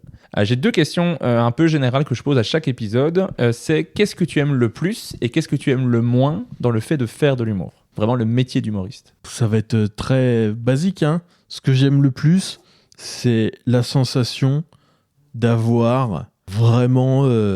c'est la sensation de faire un très bon passage. Surtout, peut-être, je me dis, c'est peut-être un truc pour les gens, peut-être un peu nerveux, comme toi et moi, un peu stressés, ou quoi, ou des fois la communication est pas naturelle, ben, quand tu arrives à un niveau où parfois tu fais un passage dans une salle où tu as l'impression que tu contrôles chaque molécule d'air et les rires et l'air qui rentre dans le poumon des gens et qui en ressort et machin. Quand tu as cette sensation-là de contrôle, quand tu es un gars dans la vie pour qui c'est beaucoup moins évident au quotidien, ça c'est... Ouais, bon, les gens ils le disent que c'est de la drogue, mais ouais, c'est de la drogue. C'est... Moi, c'est le moment où je me sens le plus à l'aise dans ma vie, quoi. Même dans la vie de tous les jours, hein, dans les trucs basiques, quoi. C'est le moment où tu es sur scène et que ça rit, alors que ça devrait être le moment... Enfin, la vision des gens qui te voient, c'est le moment le plus stressant, normalement. Je fais non, si vous riez, il n'y a plus de stress, quoi. C'est fou, hein. Ouais. Donc ça, c'est irremplaçable, inoubliable. Et si jamais je devais arrêter le stand-up pour une raison, peu importe de santé ou quoi, c'est ce qui me manquerait le plus. Ça me déchirerait le cœur. Et ce que t'aimes le moins ? Ce que j'aime le moins, c'est le manque de structure pour quelqu'un comme moi qui en plus... Alors, j'ai besoin de structure, j'ai besoin d'organisation, mais alors, je fais beaucoup de micro-organisation, mais j'ai pas de vision stratégique des trucs et tout. Donc, il y a un manque de structure dans la vie qui me fait un peu de mal, quoi. Mais est-ce que peut-être avoir une équipe qui gérerait, ça pourrait être un truc qui pourrait t'aider ou... Oui. Bah, je travaille déjà avec des gens qui m'aident, mais avoir des vrais... je travaille avec Elsa Bernard qui fait de la production, mais depuis pas longtemps, donc on découvre les trucs ensemble, et je me dis, une vieille prod, l'avantage des vieilles prods, c'est qu'ils ont plein de standards dans la tête qui... n'ont plus aucun sens en fait, qui servent à rien, mais sauf qui servent au fait de juste d'avoir un standard. Donc en fait ça pose une structure. C'est comme ce que je te disais pour ton deuxième spectacle là, c'est bien. L'avantage de ça, je sais pas si t'as raison ou t'as tort de faire comme ça, mais l'avantage c'est que t'as un plan, quoi. Encore une fois, c'est une hypothèse, hein. Je pense que je vais faire comme ça tombe, je vais me rendre compte qu'en faisant mes nouvelles blagues, j'aime plus de faire les anciennes et elles sont moins bien et je vais vouloir les retirer et les rajouter dans le spectacle, hein. C'est juste comment je l'envisageais. Ouais, au moins t'as un plan. Et moi, mon problème, c'est que j'ai pas de plan. Il vaut mieux avoir un plan qui peut s'avérer mauvais plus tard que pas de plan, je crois. Okay. Par contre, j'ai pas de plan sur comment faire pour que les gens viennent le voir. Pour le moment, c'est la partie... je suis là, le spectacle, il est chouette. C'est compliqué. Cette partie-là me... Ça, si je savais... Enfin, si, je pense, les réseaux, si je devais dire un truc, je pense que... Ouais, mais moi, ce que j'ai du mal avec les réseaux, c'est à la fois le jugement des gens, mais aussi le côté tout le monde s'en fout, quoi. Tu vois, l'autre fois j'ai fait une story juste de parler une petite blague, un truc, c'était vraiment pas grand chose, mais je me suis mis une angoisse de dingue pour 2 personnes qui ont liké ma story, c'est tout. Aucun commentaire, personne m'en a parlé, rien du tout, alors que pour moi c'était vraiment un effort c'est mon accomplissement de la semaine, tu vois. Oui. Et rien, tu vois. Et ce truc, je fais tout ça pour ça, franchement. Bah ouais, c'est terrible, hein. Cette partie-là, je crois que c'est pire que des gens qui m'auraient jugé dessus. Tu vois, au moins, il serait pas fait quelque chose. C'est juste triste. On prendrait peut-être un petit peu de haine. Envoyez-moi un petit peu de haine. Ouais, c'est ça. Je manque de haine, en fait. Et qu'est-ce qu'on pourrait te souhaiter pour la suite de ta carrière ? Je sais pas. Là, je suis dans une phase un peu chelou, quoi. Un peu dans un truc un peu de stagnation. Ça m'a fait marrer de t'entendre dire que je disais ça en 2019. Mais ouais, là, je suis dans un truc un peu... je sais pas, on pourrait me souhaiter d'y voir plus clair, déjà. Plus de clarté. Ouais. Et puis d'avoir le courage de mettre des trucs sur les réseaux. Ok, ça marche. Je te le souhaite d'y arriver. Et je me le souhaite aussi un petit peu. Merci. Et on va passer à l'interview name dropping. Donc, comme je t'ai dit avant de faire l'interview, je vais à chaque fois te demander une catégorie d'humoriste et tu me donnes une personne, peu importe que ce soit homme, femme, québécois, français, suisse, peu importe. Quelqu'un qui commence comme quelqu'un qui a 50 ans de carrière, peu importe. L'humoriste le plus sympa que tu as rencontré. On va poser la question. Il y a pas longtemps, je savais pas qui dire, mais il y a plein de gens qui sont adorables. Je sais pas. En fait, la première personne, parce que ça le fait à tout le monde, c'est Yacine Bellous. Je pense déjà ça doit le gonfler, je crois qu'il en a marre. Il a été cité, je pense, une bonne 60aine de fois. Ouais. Dans le podcast. Donc c'est pour ça que j'essaye de pas dire Yacine Bellous, mais du coup il chasse tous les autres dans ma tête, alors qu'il y a plein de gens. Je passe mon temps à dire des gens qui sont qui a plein de gens très gentils, il y a plein de gens que je déteste, il y a plein de gens que je hais, mais il y a vraiment beaucoup de gens qui sont adorables. Bah, ça tombe bien, c'est la question juste suivante. Non, pas du tout, il n'y a pas de... Ah, ok. Après, si tu veux, hein, si tu veux balancer un petit peu de haine sur certaines personnes, tu peux. Hein, mais... Le plus sympa, je sais pas qui c'est que j'ai vu, qui est-ce que j'ai vu récemment et qui j'ai joué hier. Non, j'ai pas joué hier. Yacine Bellous. Yacine. Quelle honte. L'humoriste qui t'inspire ou qui t'a inspiré le plus? Allez, on va dire des Français en termes de carrière, quoi. J'aime bien. Je sais pas si c'est des gens qui m'inspirent, mais c'est des gens que j'envie. Bon, puis qui m'inspirent aussi. Ben, Haroun et Roman Frécinet, je pense, en termes de carrière, là, c'est un sans faute, quoi. L'humoriste qui, pour toi, écrit le mieux? Je dirais peut-être, allez, bon, ça va pas être très original. Je vais dire Louis C.K. sur l'ensemble de sa carrière. Niveau de la personnalité, ça, c'est plus compliqué. Ouais. Mais moi, Hilarious, le spectacle, il est juste fabuleux, quoi. Bah ouais, oui. Puis il a vraiment touché à tous les sujets. Non. L'humoriste qui, pour toi, joue le mieux. Celui qui vend le mieux ses blagues par comment il joue, comment il est sur scène. C'est con, hein, mais je vais dire Louis C.K. Je suis désolé. Moi, bon, Non, après c'est lui qui m'a mis dans le stand-up et tout. Mais non, je vais dire Louis C.K. parce que si tu regardes un peu ce qu'il fait, on a vraiment l'impression que il ne fait que parler, qu'il n'y a pas de mise en scène. Et après, quand tu regardes en détail, tout a un geste et tout est vraiment interprété des fois quasiment au max, quoi. Si on le regarde pas, peut-être on aurait tendance à même pas s'en rendre compte, quoi. Et c'est juste, ouais, je suis d'accord. C'est juste ce qu'il faut, quoi. Ouais. Mais c'est très fort. Mais même quand il crie, c'est le bon niveau de je crie. Ouais. Pas trop fort que ce soit énervant, pas assez fort qu'on se dit bah il crie pas. Enfin, Ouais. je sais pas, c'est très fort. Ouais. Un humoriste qui t'a surpris dernièrement, soit quelqu'un que tu connaissais pas du tout et que t'as découvert tout d'un coup, ou quelqu'un que tu connaissais et qui est revenu avec quelque chose de nouveau, un nouveau concept, une nouvelle façon de faire les choses, ou un sujet que tu t'es dit waouh, il parle de ça, c'est surprenant. Quelqu'un qui t'a surpris. C'est plus récent maintenant. C'est pas grave. Mais enfin, c'est quand même en vrai, c'est quand même quelques mois. Mais Camille Fievez, c'est quelqu'un qui arrive avec un style qui est surprenant et qui a plein de vannes qui sont canons, quoi. Ok, trop bien. Et maintenant, je vais te demander de choisir entre deux humoristes. Donc, il faut me dire lequel des deux te fait le plus rire pour essayer d'avoir un critère relativement objectif. Allez. Ça veut pas dire que c'est celui que tu préfères entre les deux, mais ça veut juste dire, viscéralement, c'est celui qui te fait le plus rire, quoi. Ok, donc c'est-à-dire celui qui extraira le plus gros volume sonore de moi. C'est ça. Ok.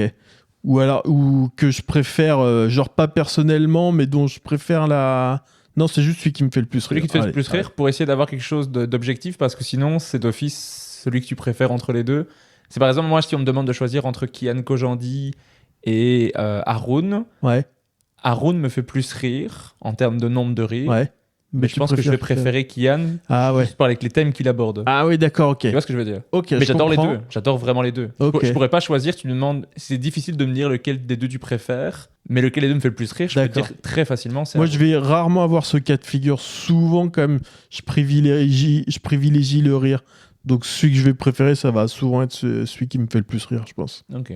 Mais bah, moi, par exemple, dans l'exemple de Kian Kojandi, c'est que le spectacle Pulsion, il y a un côté qui m'émeut aussi, qui rajoute au rire, qui fait que, je sais pas, ça non, mais je comprends. ça crée un affect. Plus Ouais, qu'un spectacle d'Haroun que je trouve fabuleux, qui est dans mes humoristes préférés aussi. Mais voilà. En termes de rire, c'est facile pour moi de dire qu'Haroun m'a fait plus rire. Ouais. Tu vois ce que je veux dire? Non, mais je comprends. Mais moi, je suis plus touché par les trucs, je pense, qui me font rire. Entre Louis C.K. et Dave Chappelle. Louis C.K. Dave Chappelle, il est excellent, mais les trucs qu'il a fait ces dernières années, y compris des trucs qui avaient l'air géniaux pour tout le monde, moi, je les trouvais pas si marrants que ça, quoi. Vraiment, peu de blagues. Et en vrai, les derniers Louis C.K. sont aussi moins bons que ceux de l'époque. Mais globalement, Louis C.K. me fait plus rire que Dave Chappelle. Entre Jim Jeffries et Ricky Gervais. Waouh.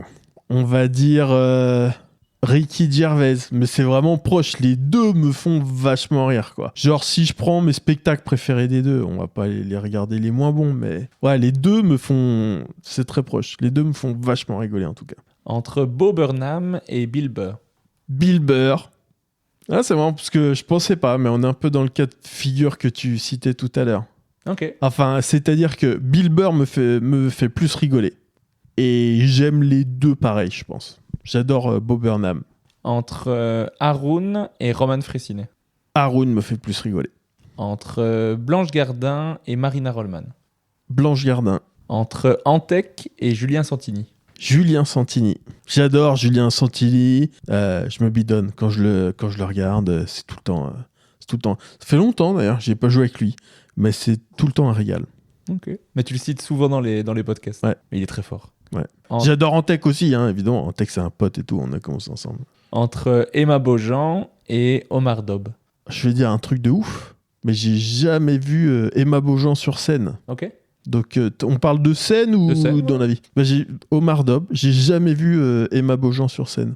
Ok. Mais moi, on m'a dit beaucoup de bien de son spectacle. Faut que j'aille le voir parce que j'aime ce qu'elle fait en Bah ouais, moi aussi, il faudrait que j'aille le voir. Et elle est aussi, c'est un talent pur dans la vie, quoi. C'est manifeste dans la vie. Donc, oui, si ça se retranscrit dans le spectacle, ce qui n'est pas une évidence pour tout le monde, mais en tout cas, si le spectacle était génial, je ne serais pas du tout surpris. Entre Rosa Bernstein et Marine Leonardi. Rosa Bernstein. J'ai vu son dernier spectacle au Théâtre de l'Œuvre ou de l'Atelier. J'en ai aucune idée. Parce que je de l'œuvre, parce que dans les le dernier épisode, tu disais que tu disais tout le temps l'Atelier, voilà. En fait, c'était de l'œuvre. Ben voilà. Et c'était très marrant. Et dernier choix, entre Pierre Thévenoud et Franjo. Thévenoud. Ça va. Merci d'avoir répondu à toutes mes questions. Ah, j'oublie toujours la dernière parce que je la note pas, mais c'est la même question depuis le début des épisodes. C'est qui est-ce que tu voudrais entendre dans le prochain épisode? Dans le prochain épisode, j'aimerais bien entendre... Santini, tu l'as déjà eu? Pas encore, non. Santini, c'est un mec qui déçoit pas en podcast. Ça fait partie des gens. Santini, Rosa Bernstein. Rosa, j'ai déjà eu dans le podcast. Ça fait partie des gens qui ils ne disent pas ce qui fait bien de dire. Ils disent ce qu'ils ont envie de dire, quoi. Trop bien. Merci d'avoir répondu à toutes mes questions. Merci d'avoir pris le temps avant ton spectacle. Merci à toi, Réré. C'était un très bon moment. Merci beaucoup. Ciao.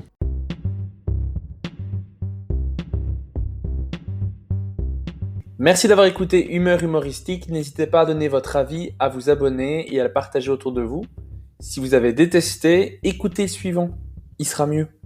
Bisous.